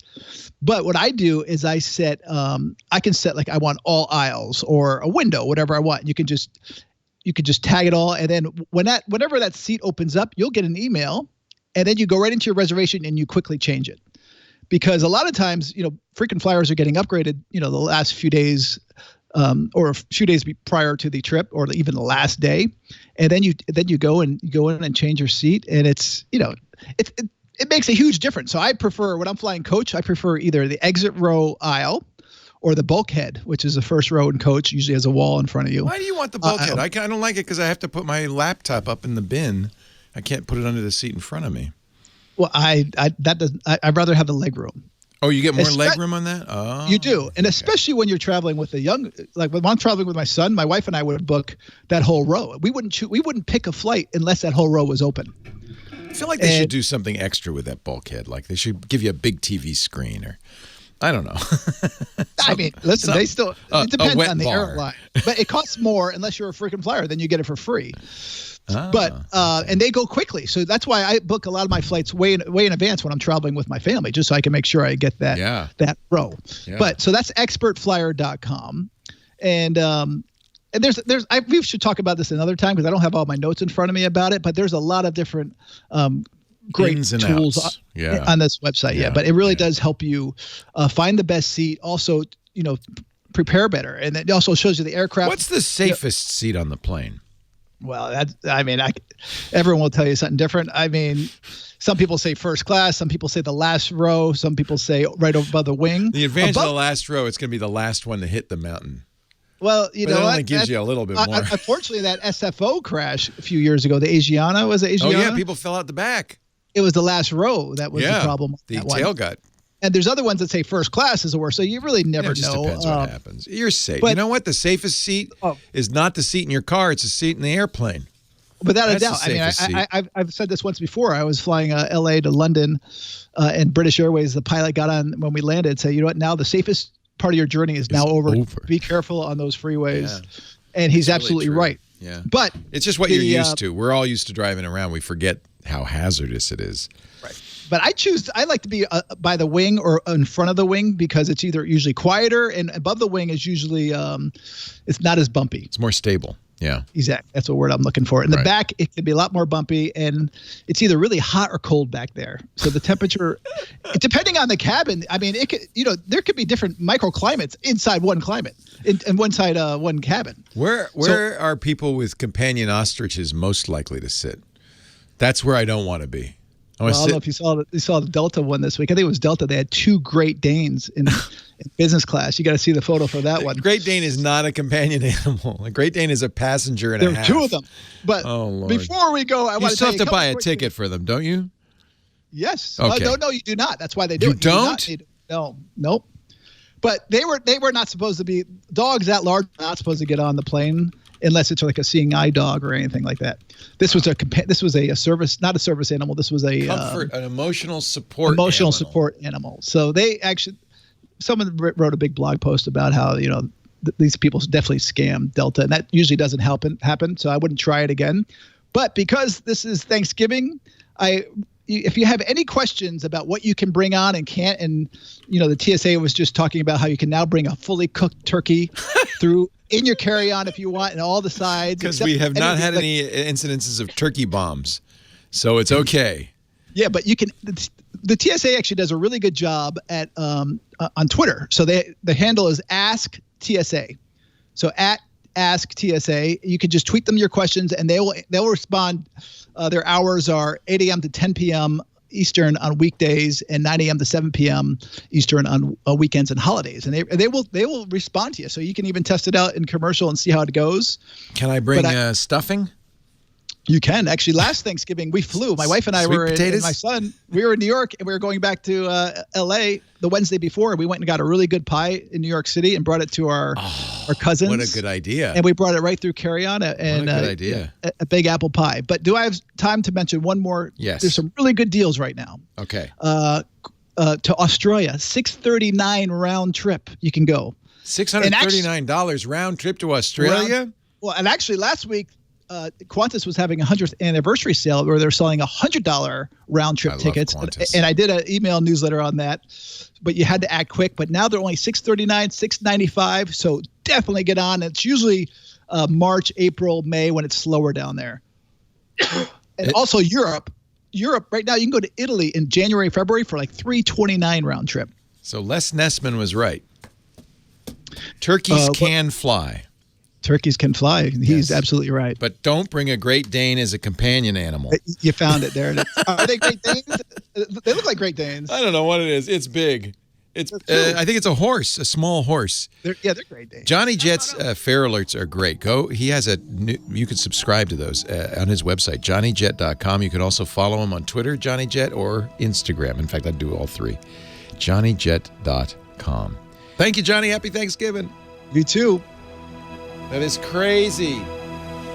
It even has a little harness on it that says service dog. I don't think that's official.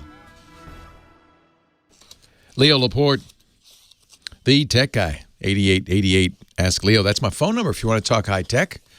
888-827-5536. Toll free from anywhere in the U.S. or Canada.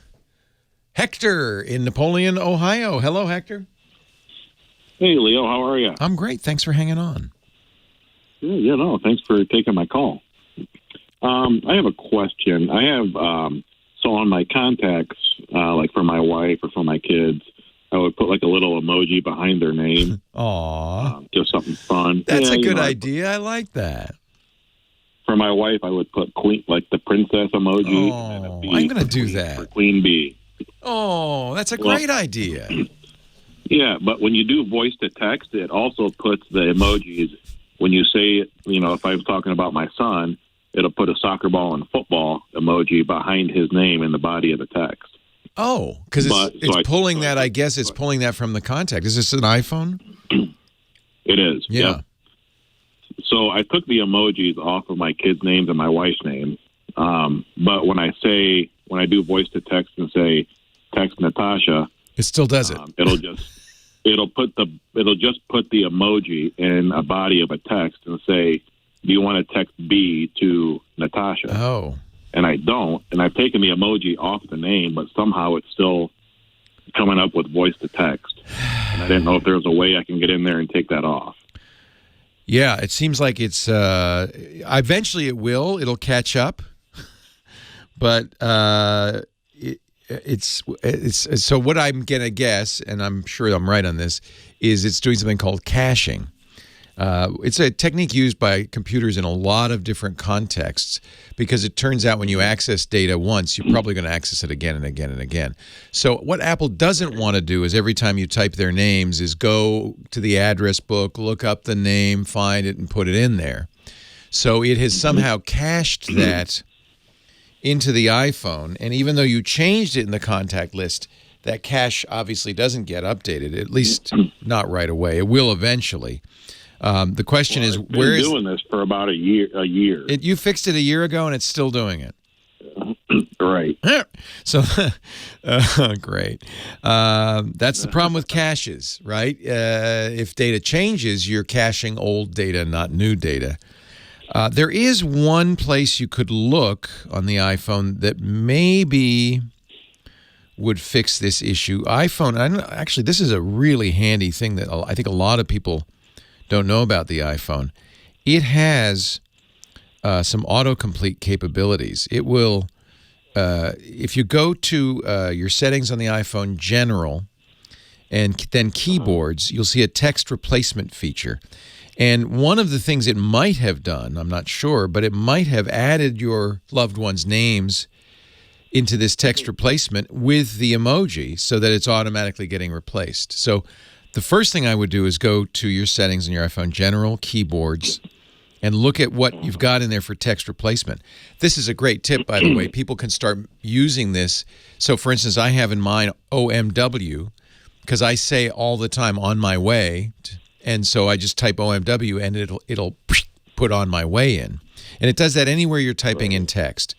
So, I have my name, I have my addresses, all of that. So it makes it very easy for things that I type a lot. Now, if that doesn't fix it, there might be, you might want to turn off some of the keyboard features like predictive.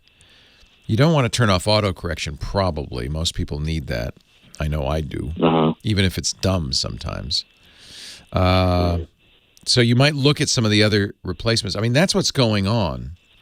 It's somehow saved that information about the cutesy little emojis, and it's still using them even though you've stopped using them. Right. Take a look at this General Keyboard text replacement. I'm looking in my text replacement. I don't see it in there. Oh, nuts. That's a handy one to know about anyway. It comes with some basic ones. What you could try, you could use this in your behalf by maybe putting those emojis in there and replacing them with a space. I mean, you could try to kind of hack it that way. Okay. Eventually, it should go away. It puzzles me. You might look to see if it has stored that kind of contact information, the emoji names, somewhere else, like on your iCloud. You know, you have your contacts up there, or on Google if you're syncing with Google. It perhaps is still getting that information from somewhere. It must be, right? It remembered it, even though you deleted it. Right. So somewhere, that's really the bottom line is, well, why is the iPhone thinking that, and where did it store that information? The problem with caches is it's very rare that a computer device will give you access to the contents of its cache. Sometimes it should. You know, it's not unusual, for instance, for icons to get messed up on Windows, and there is an icon cache you can delete. So in some cases, it's something you can mess with. I don't know of where this is new to me. I've never seen this before. Although now I'm going to put icons in all my family's names, and I'll find out when I decide that's too cutesy and I don't want to do it. Right. I'll let you know when it happens to me. All right. Hey, it's good to talk to you. I'm sorry I couldn't be more direct help, but maybe at least I've pointed you in some directions.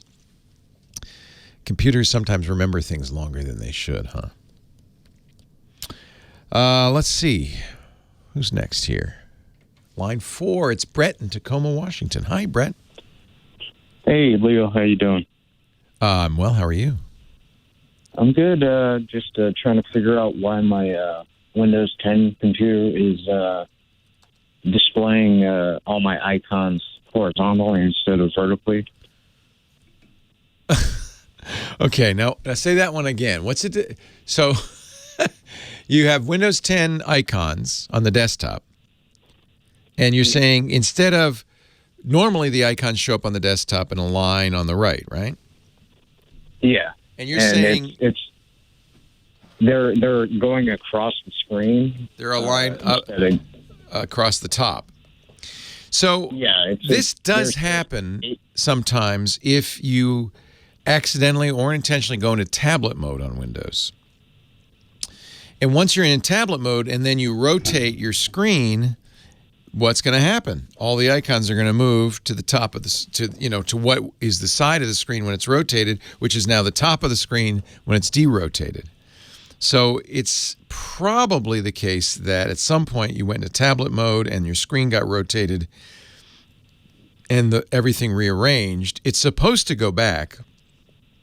Yeah, apparently it did not. I'm trying to remember. Yeah, it's a desktop. So you definitely didn't turn it on its side. No. I don't know, if it's something to do with if it updates, because what I do is I keep it on all the time and I access it from Google Remote Desktop. Oh yeah, so it might have happened then on whatever else device you accessed it on, or something like that. Yeah. I'm trying to remember on Windows where they store the icon arrangement information, because you can tell it how you want icons to be arranged. And I'm just trying to remember where that is on Windows, and I haven't messed with that in quite some time. I thought it would be under personalize or display settings, or is it? This is another case actually of a computer remembering something beyond its usefulness. So it decided to rearrange the icons, possibly because when you were in remote desktop, it decided you were sideways or it just wanted to rearrange them. But then it forgot to rearrange it. One thing you could try, just go into display settings and change the display orientation from landscape, which is what it is on a desktop, to portrait, and then revert. And what will happen when you change to portrait is your icons will shift again, and then one hopes they'll go back to the normal location when you revert. All right. Okay. It could be an icon cache. There is an icon cache, but I don't think it's that. I think it's actually Windows actively positioning it as if your screen is sideways. That is a weird one. Anybody know? Give me a ring. We can help Brett out. 8888. Ask Leo. Yeah, I bet you it switched from landscape to portrait and then back. And the icons just didn't get the message. Those dang icons. Oh, we're going to do a Ask the Tech Guy, and then we'll do the Giz Fizz. Before I do that, though, let me get my mention in for my favorite new browser. I'm such a fan. Actually, I've been using Brave. Gosh, time flies. I bet you it's as long as a year. I first discovered Brave because I was looking for an alternative to Google Chrome. But lately, I think people are really looking for an alternative to Google Chrome because Google's announced that Chrome will no longer allow you to block ads and things. You know, they're really getting more and more intrusive. You know, I can't say I blame them. Google is an ad company. That's how they make their money. Brave is not. Brave is an open source browser reimagined. It's the next generation web browser. They built it on top of the Chromium open source software, but they de-Googled it. And they took out all the kind of user hostile stuff Google's been doing lately. So Brave is focused on privacy. But you know what else? By blocking trackers, by blocking ads, Brave speeds you up a lot. A lot. Up to 6 times faster than other browsers because you're not downloading all that junk. It cleans up the net. It's kind of, I think of Brave as a filter for the internet. Only the good stuff, only the stuff you want, including, by the way, shields that block data grabbing ads and trackers. It really is great at blocking trackers. We were talking about that earlier on the show. So you get speed, you get online privacy, you get tracker blocking, you get a better user experience, and although they could charge you for this, it's absolutely free. Other browsers act like vacuum cleaners for your data. Brave stands for authentic privacy. It's easy to switch. It'll import your bookmarks, all your settings from any browser you're using. Then Brave Sync will make sure that every system you've installed Brave on, and I have it on them all, Linux, Mac, Windows, iOS, Android, Brave's everywhere, and my bookmarks are synced everywhere.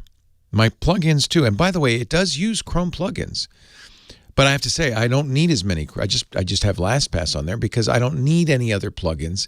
Because all that extra stuff, the script blockers, the ad blockers, the tracker blockers that I used to install on Chrome, and I can't install anymore on Chrome, just come with Brave. So it makes it very simple. One other thing I think is fabulous about Brave, I mean, it really feels like Chrome. If you're moving from Chrome, you won't think anything has changed except that your privacy is protected. One other thing I like about Brave is, and this is a problem for an ad-supported network like ours, you're blocking ads. So you're potentially demonetizing some of your favorite sites on the net. So Brave's, this is a thorny one because, of course, you don't want those ads. They're giant, they slow you down, and they often contain malware. Brave rewards you with Brave attention tokens. If you opt into Brave ads, you'll get BAT tokens, and then you can give those to the sites you like the most. So this way you're supporting content creators. You can access premium content. You can reward your favorite content creators with Brave tokens. And it will cost you nothing. You can actually buy BAT tokens as well if you wish. And by the way, everything on Brave is optional, so you don't have to use this system. I do because I like the idea of blocking the ads, but still, you know, I don't want to freeload, pay for the sites that I use with BAT. Brave's goal is to fix the web, improve privacy, and give publishers back their fair share of web revenue. Join Brave's mission to fix the internet. It was created, actually, it's an interesting story. Brave was created by Brendan Eich, he was the creator of JavaScript. He was the CEO at Firefox. He and Brian Bondi left Firefox and created Brave, a better browser. There's one more thing I love. If you're surfing in a private window, you know, when you're using other browsers and you turn on the private windows, it's not really private. You know, it's not really private. With Brave, you can use Tor built into the private window. So it really is. It's completely anonymizing. It really is true. It's a true privacy blocker, privacy window. That is great. Just one of many reasons I use Brave. You really want to understand what Brave's doing. Download it. It's free. You can have multiple browsers on your system. Might as well download it And by the way, if you would, do it at brave.com/twit so they know you heard it from us. Brave.com/twit. And then just go in the settings and walk through them, and you'll see. And I'll tell you, for me, it's wonderful. I can turn those off. I can turn those Facebook like buttons off. Hallelujah. I can turn the Twitter buttons off. Hallelujah. I can turn off trackers, fingerprinting. I can do DNS over HTTPS. Hallelujah. By the way, HTTPS everywhere if you want. You can turn that on in Brave too, which automatically secures your web traffic no matter what site you're visiting. Download Brave for free. Try it. And just take my word for it. If you don't like it, you can delete it, but it's free to try. It's free to use. Brave.com/twit. Turn on the features you like. Check out the settings when you do that. It's incredible. Brave.com/twit. It is a better browser. Yesterday was about big tech. Today is about us. Brave. Well, hey, how are you today? Leo Laporte here, the tech guy. Yes, it's time to talk computers, the internet, home theater, digital photography, smartphones, smartwatches, all that jazz. 8888 Ask Leo. That's the phone number. 888-827-5536. Toll free from anywhere in the U.S. or Canada. Our website, techguylabs.com, techguylabs.com. Love to hear from you. 8888 Ask Leo. Line 1, Alan, Wakefield, Mass. Hello, Alan. Hey, Leo, what's up? Not much. What's up with you? Hey, yeah, big fan. Been hearing you for years. I had a question about getting a new PC, all-in-one PC, but it's a gaming PC that probably has a CD in it. I don't know. Yeah, kind of an entertainment thing. So what is a gaming PC? Usually, games are probably the most challenging thing you do on any computer. So a gaming PC is a computer that has fast processor, usually has a lot of memory, fast hard drives. But the most important piece on a gaming computer, and I'm going to put gaming in air quotes here because any computer can be a gaming computer, is the graphics processing unit, or GPU. Yeah. Typically NVIDIA, sometimes AMD or ATI Radeon. Those AMD bought ATI, so Radeons are made by AMD. But so any desktop computer can have an NVIDIA card in it and be a pretty decent gaming computer. You want an all-in-one. That makes it a little bit harder because, when they put it all-in-one means, I'm defining all the terms here, it's like an iMac. It's a unit that has a screen built in. The computer is sometimes behind the screen or in the base underneath the screen. Microsoft Surface is an all-in-one. I recently bought an all-in-one I would highly recommend. I really like it. It's the Lenovo AIO.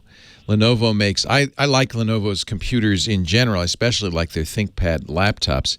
And the Lenovo all-in-one I bought, I'm trying to remember the model number. It by itself would not be a great a gaming computer, but if they make one, and I bet they do, with a GPU in it, an NVIDIA GPU in it, then you're going to, I think that would be a really good choice. And as far as TV goes, it's a simple thing. One of the things I like about the Lenovo, the reason it comes to mind, you said you wanted to watch TV on it. It has an HDMI port. Most computers do now, but on most computers they're outbound ports.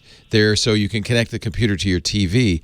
The really cool thing about this Lenovo, and I don't think I've seen this anywhere else. The really cool thing about the Lenovo is it has an HDMI port and a switch on it that can say it's in or out, which means you can use the screen on the Lenovo as a TV.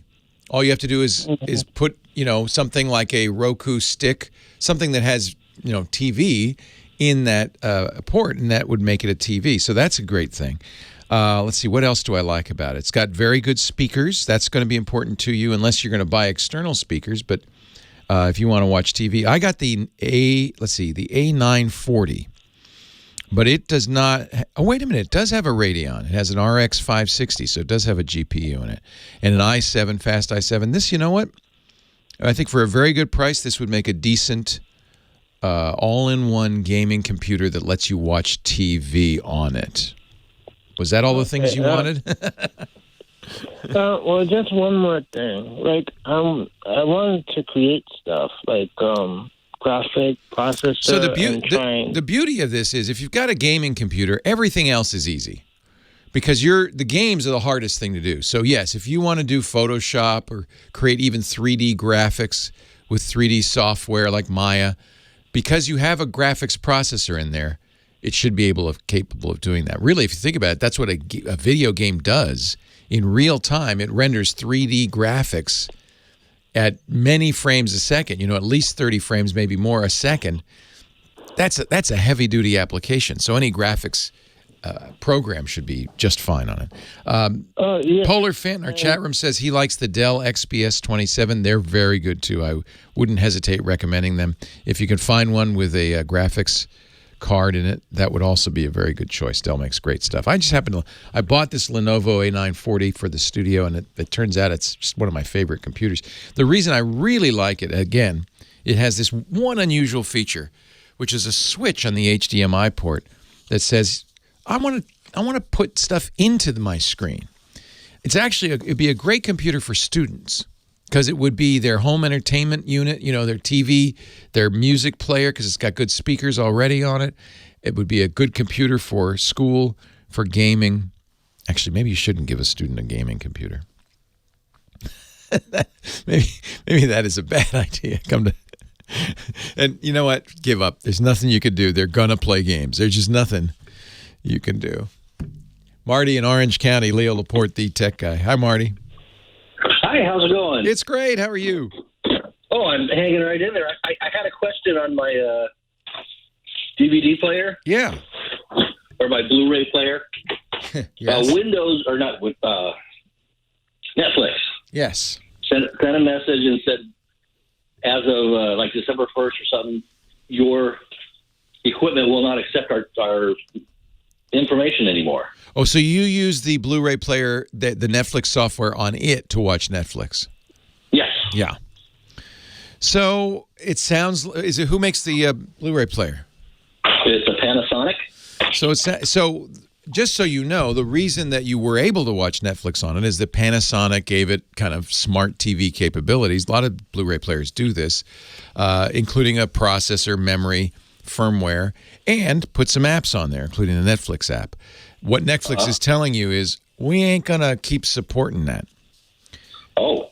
So we've had the same problem with Roku. We have a Twit app. My podcast network has a Twit app.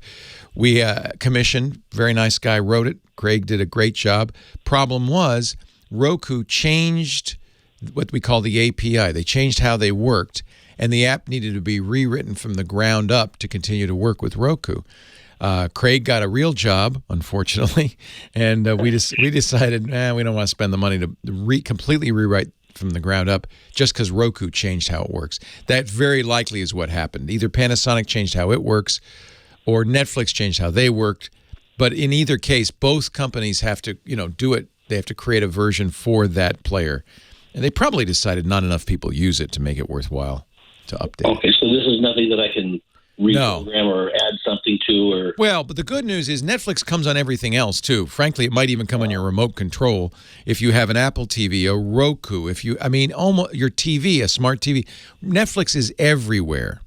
It's really, in a way, a statement, because I'm going to guess it's Netflix that broke it, not Panasonic. It's really a statement that Netflix did not update it for the Panasonic player. That means they didn't mention Panasonic. They just mentioned where you'll no longer get our signal. Yeah, I'm pretty sure that's just that the software is no longer going to work. And if you think about it, the way they say that is so that people don't blame them. Yeah.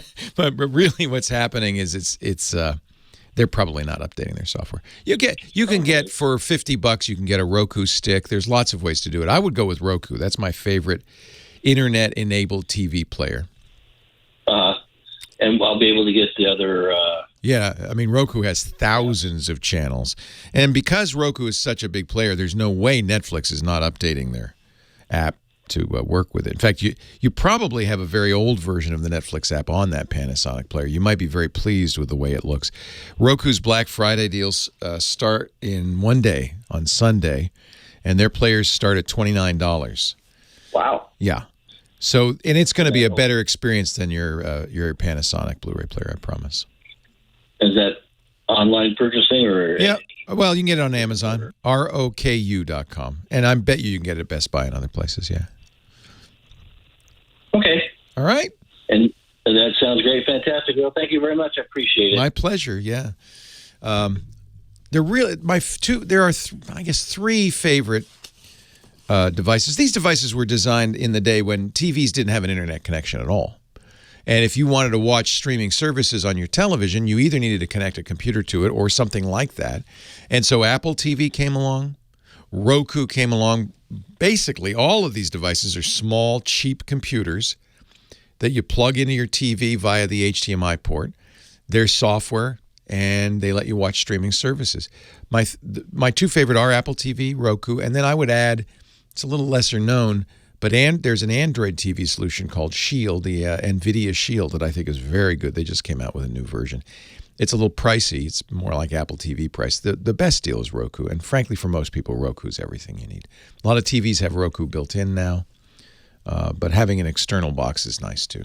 I put Roku on every TV. It's very affordable.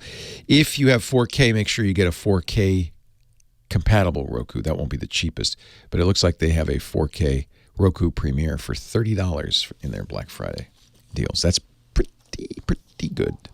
8888 Ask Leo. More calls still to come. Leo Laporte, the tech guy.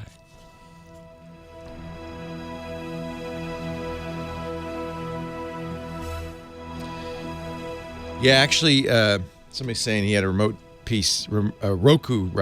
stick that kept rebooting, and that was my experience too. I think they overheat. Roku 2 is end of life. I wonder if that's maybe why the Panasonic isn't working, because they were using Roku, do you think?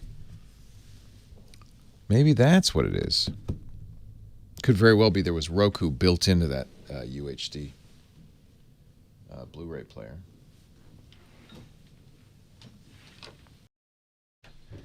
Leo Laporte, just like your love, 8888. Ask Leo, the phone number. Somebody's saying in the chat room, and I have to agree with you, Roku, do they still make it? No, they don't. They used to make a thing called the Roku Stick.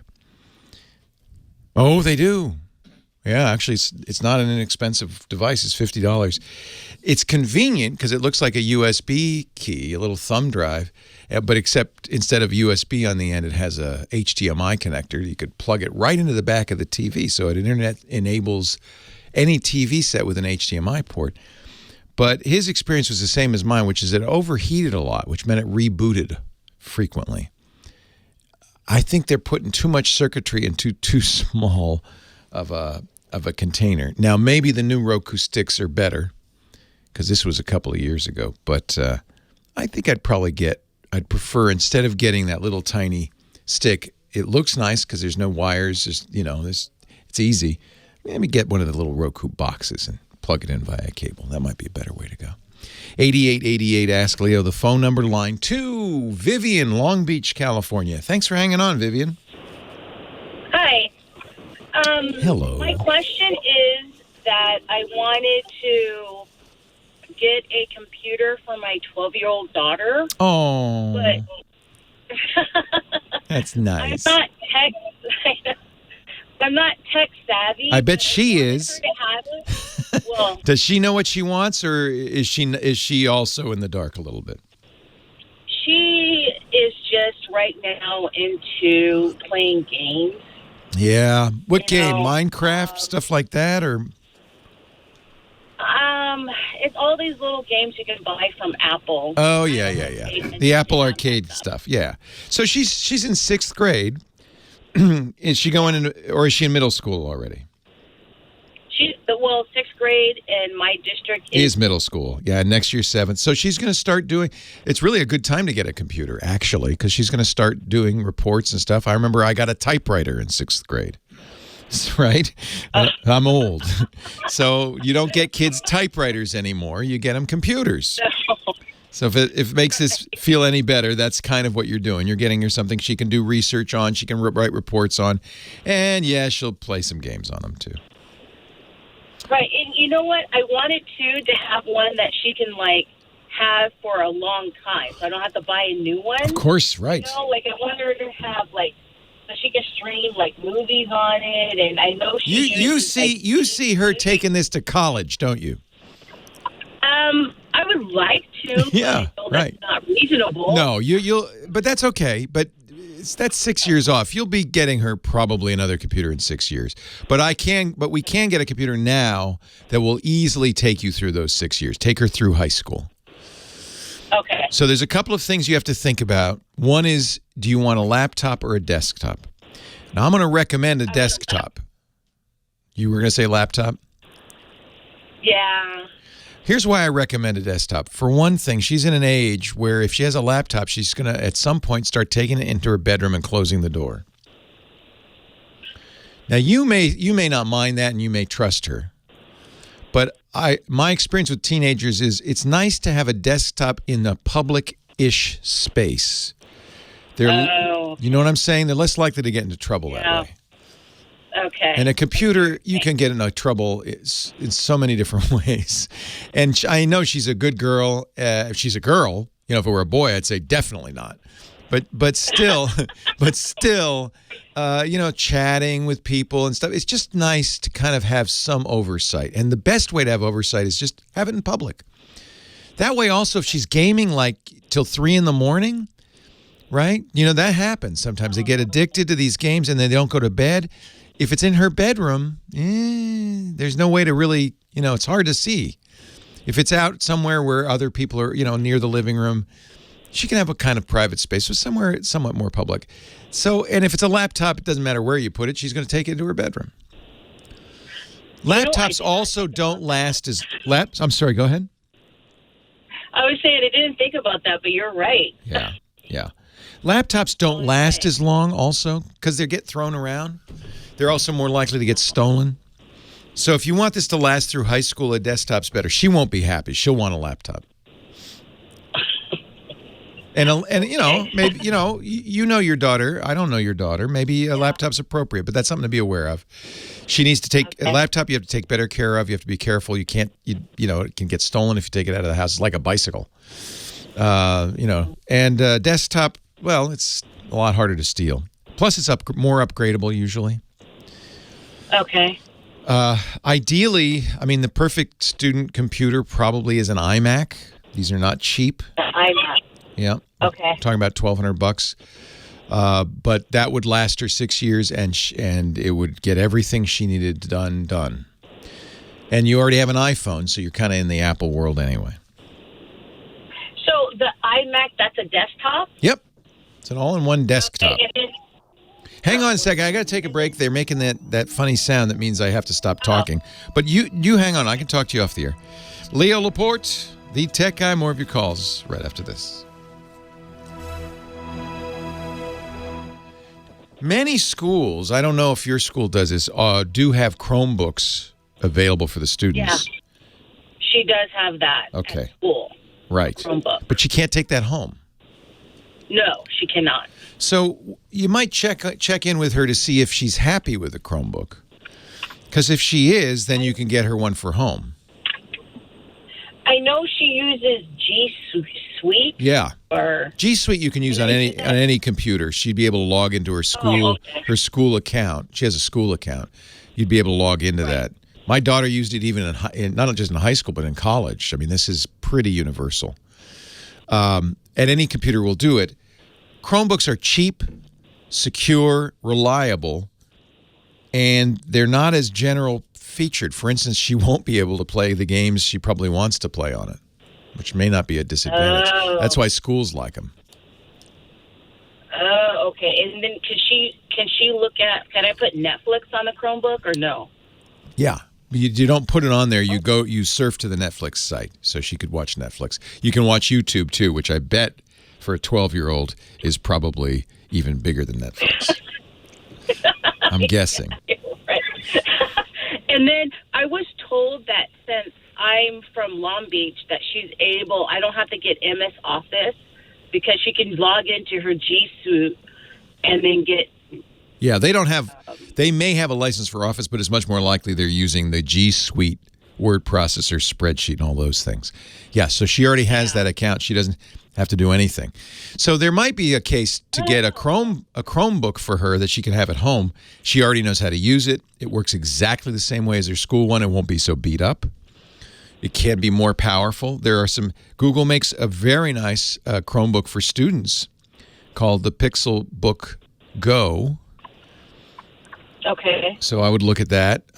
Acer also makes excellent Chromebooks. I like the Acer Chromebook Spin.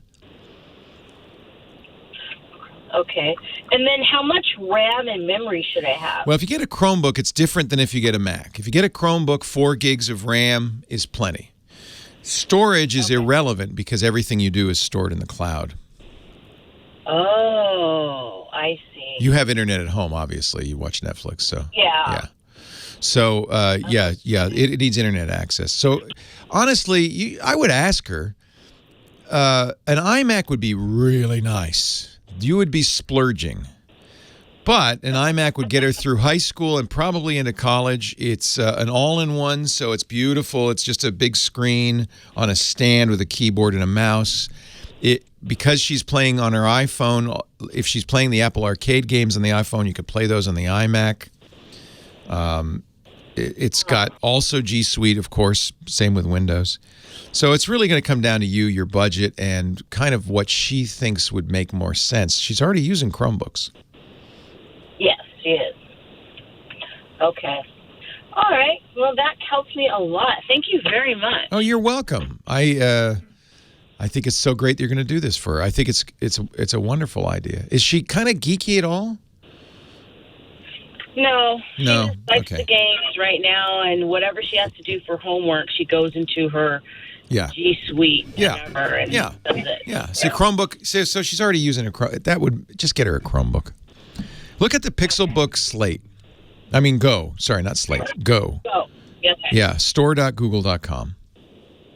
Okay. Okay. Sounds good. Thank you very much. It's cute too. She'll like it. It's got these grippy rubber bottom thing. The bottom surface. It's very cute. It's designed for students.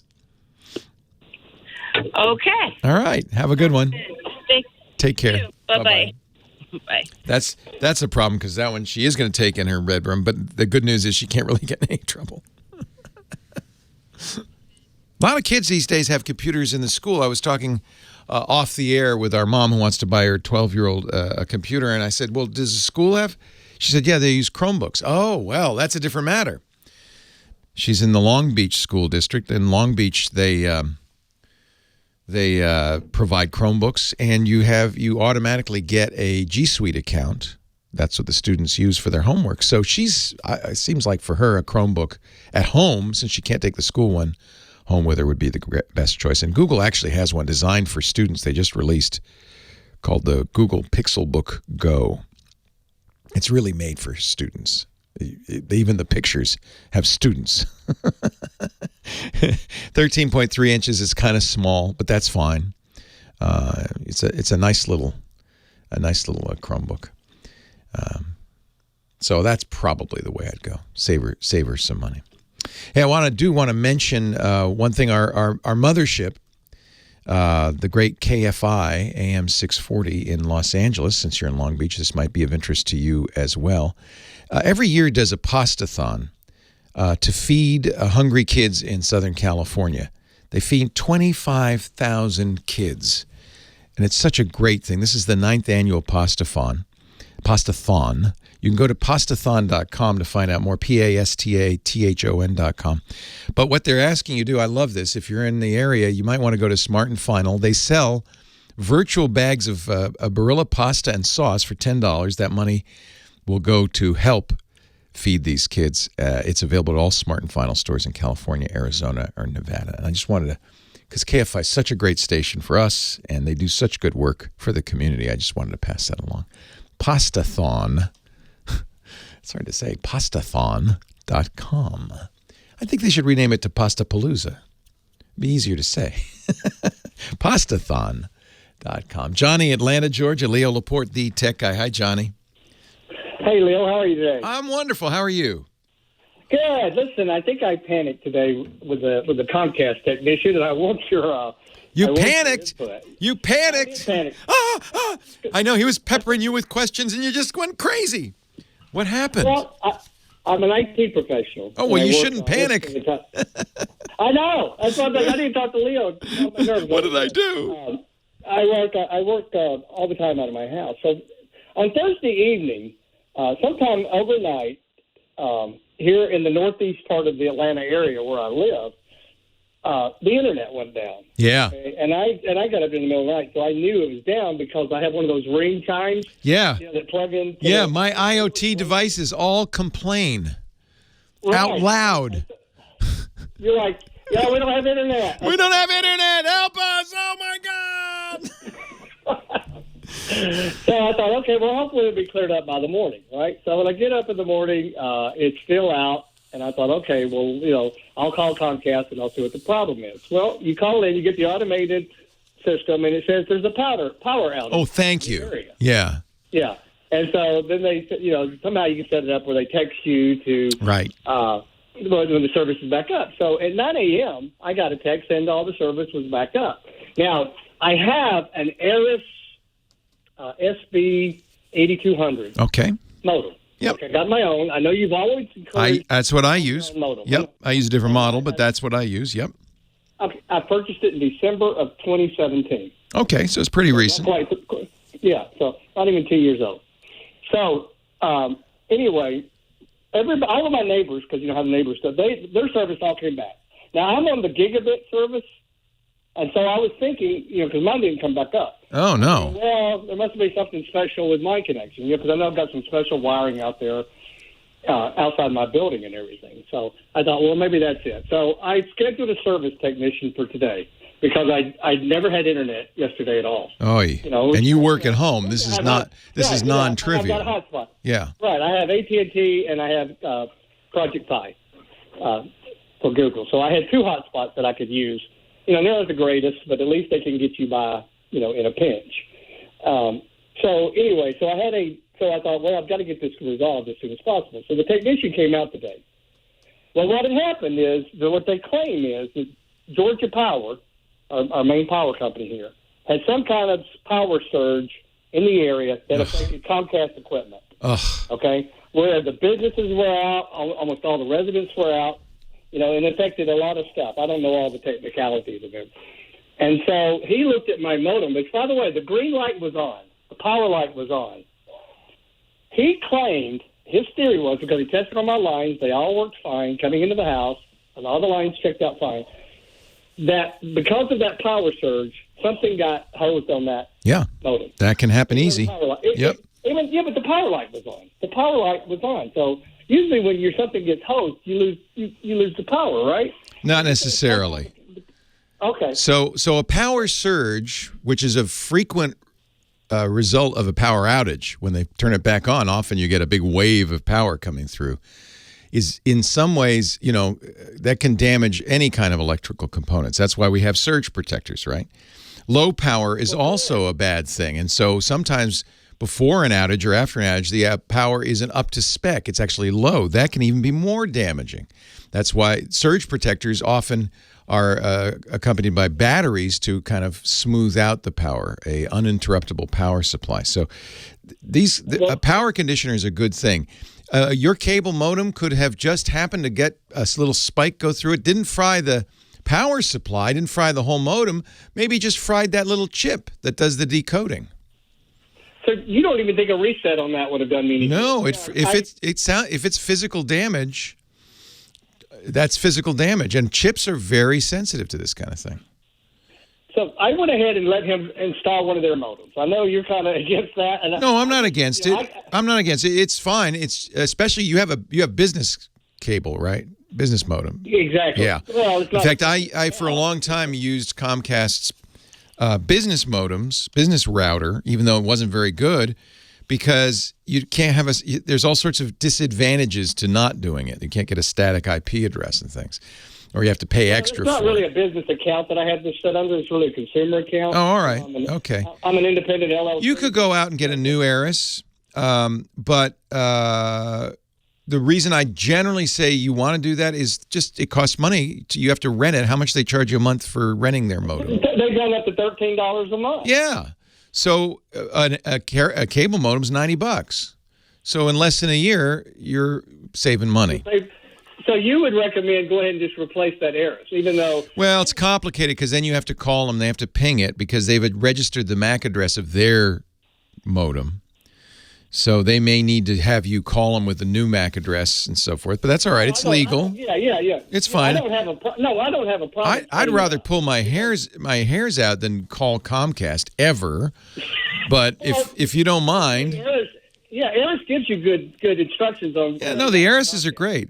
I mentioned earlier on the show, actually Kim Schaffer was asking me, the Wirecutter recommends a Netgear cable modem, which also is very good.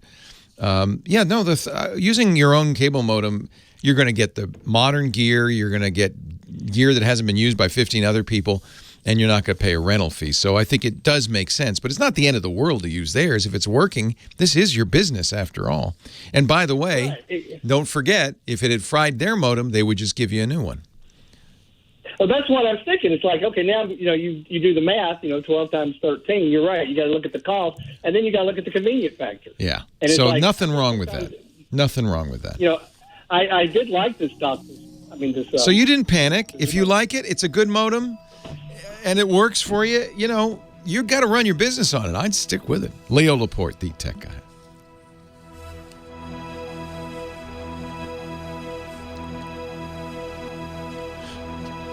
I'd rather go have a root canal than call Comcast customer service.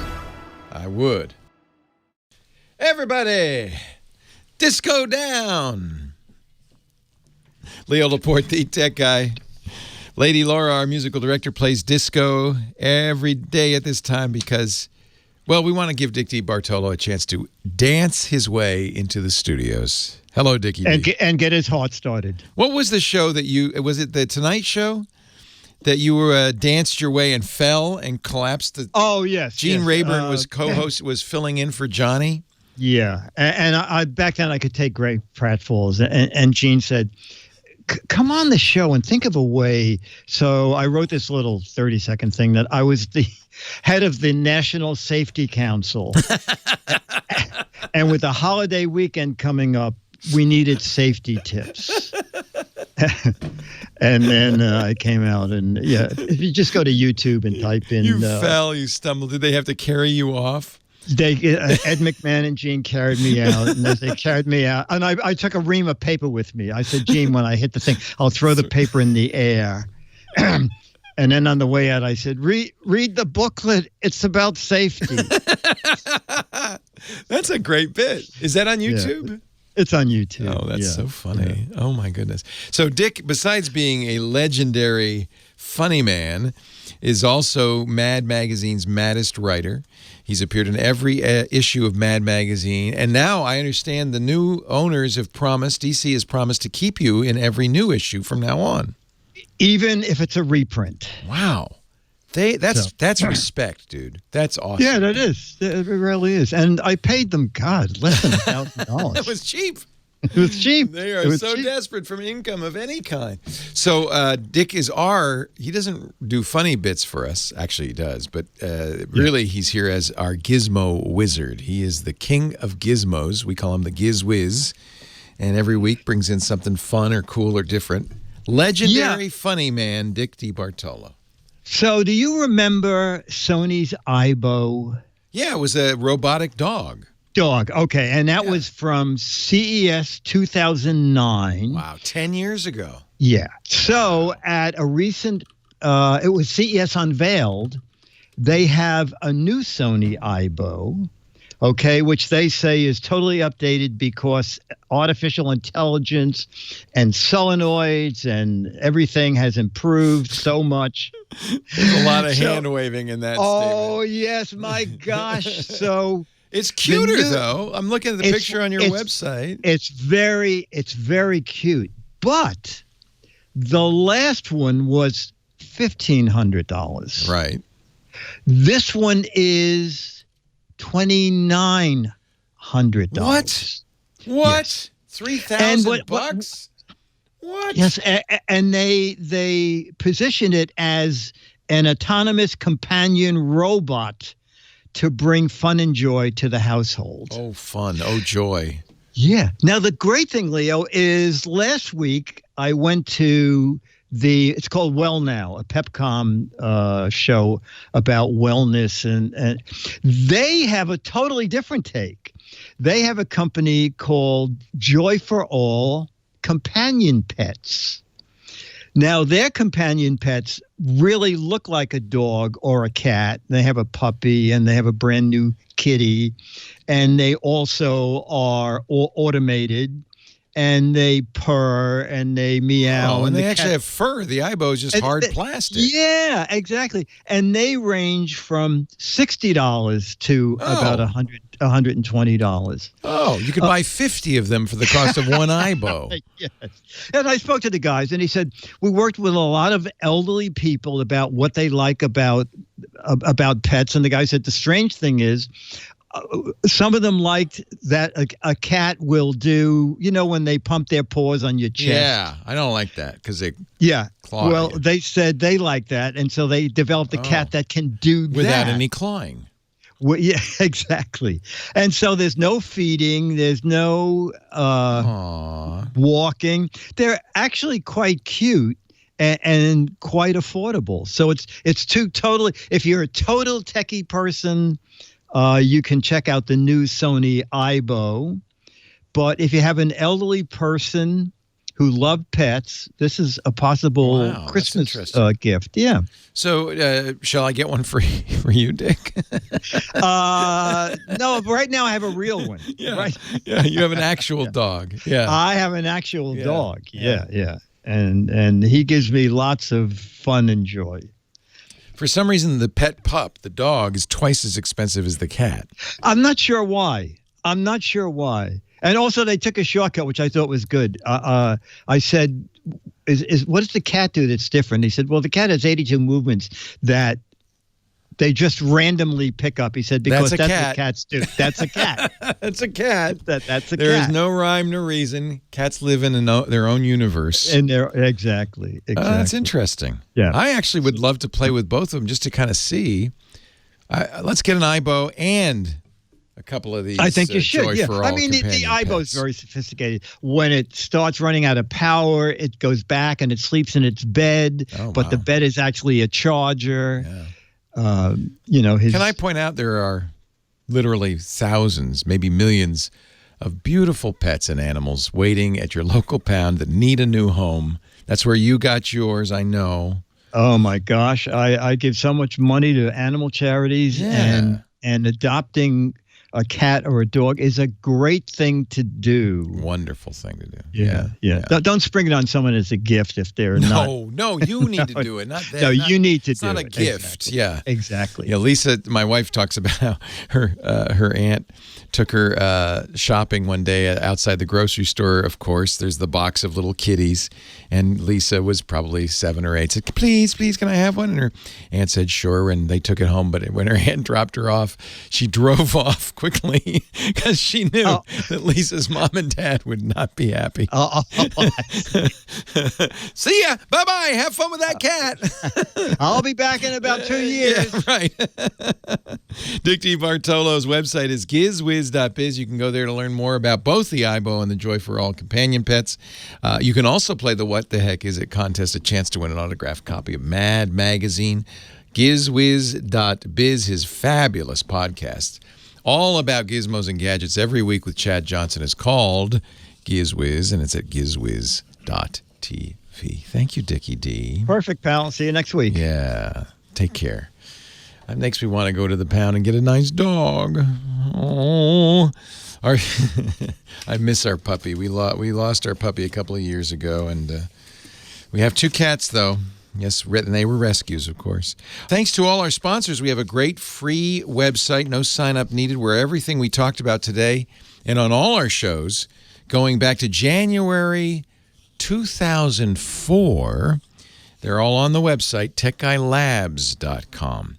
Answers to questions. We even put audio and video from the shows after the fact up there. So if you miss an episode, you can go there. techguylabs.com. calm. Thank you so much to our musical director, Lady Laura, keeping me on my toes, taking us back to an earlier innocent era, pre-internet, back to the 80s with Lady Laura. Thanks also to Kim Schaffer, our phone angel. She's the one who gets your call and prepares you for your appearance on national radio. Thanks to all our callers, too. I couldn't do the show without the callers. You guys are great. And thanks to everybody listening, most of all. You are the reason we're here. I hope you have a better day with technology tomorrow, and I hope you'll come back next time and join me. I'm Leo Laporte, the Tech Guy. Have yourself a great Geek Week, and happy Thanksgiving. Well, that's it for the Tech Guy Show for today. Thank you so much for being here. And don't forget, TWIT, T-W-I-T. It stands for This Week in Tech, and you'll find it at twit.tv, including the podcasts for this show. We talk about Windows on Windows Weekly, Macintosh on MacBreak Weekly, iPads, iPhones, Apple Watches on iOS Today, security on Security Now. I mean, I can go on and on and on. And, of course, the big show every Sunday afternoon, This Week in Tech. You'll find it all at twit.tv. And I'll be back next week with another great Tech Guys show. Thanks for joining me. We'll see you next time.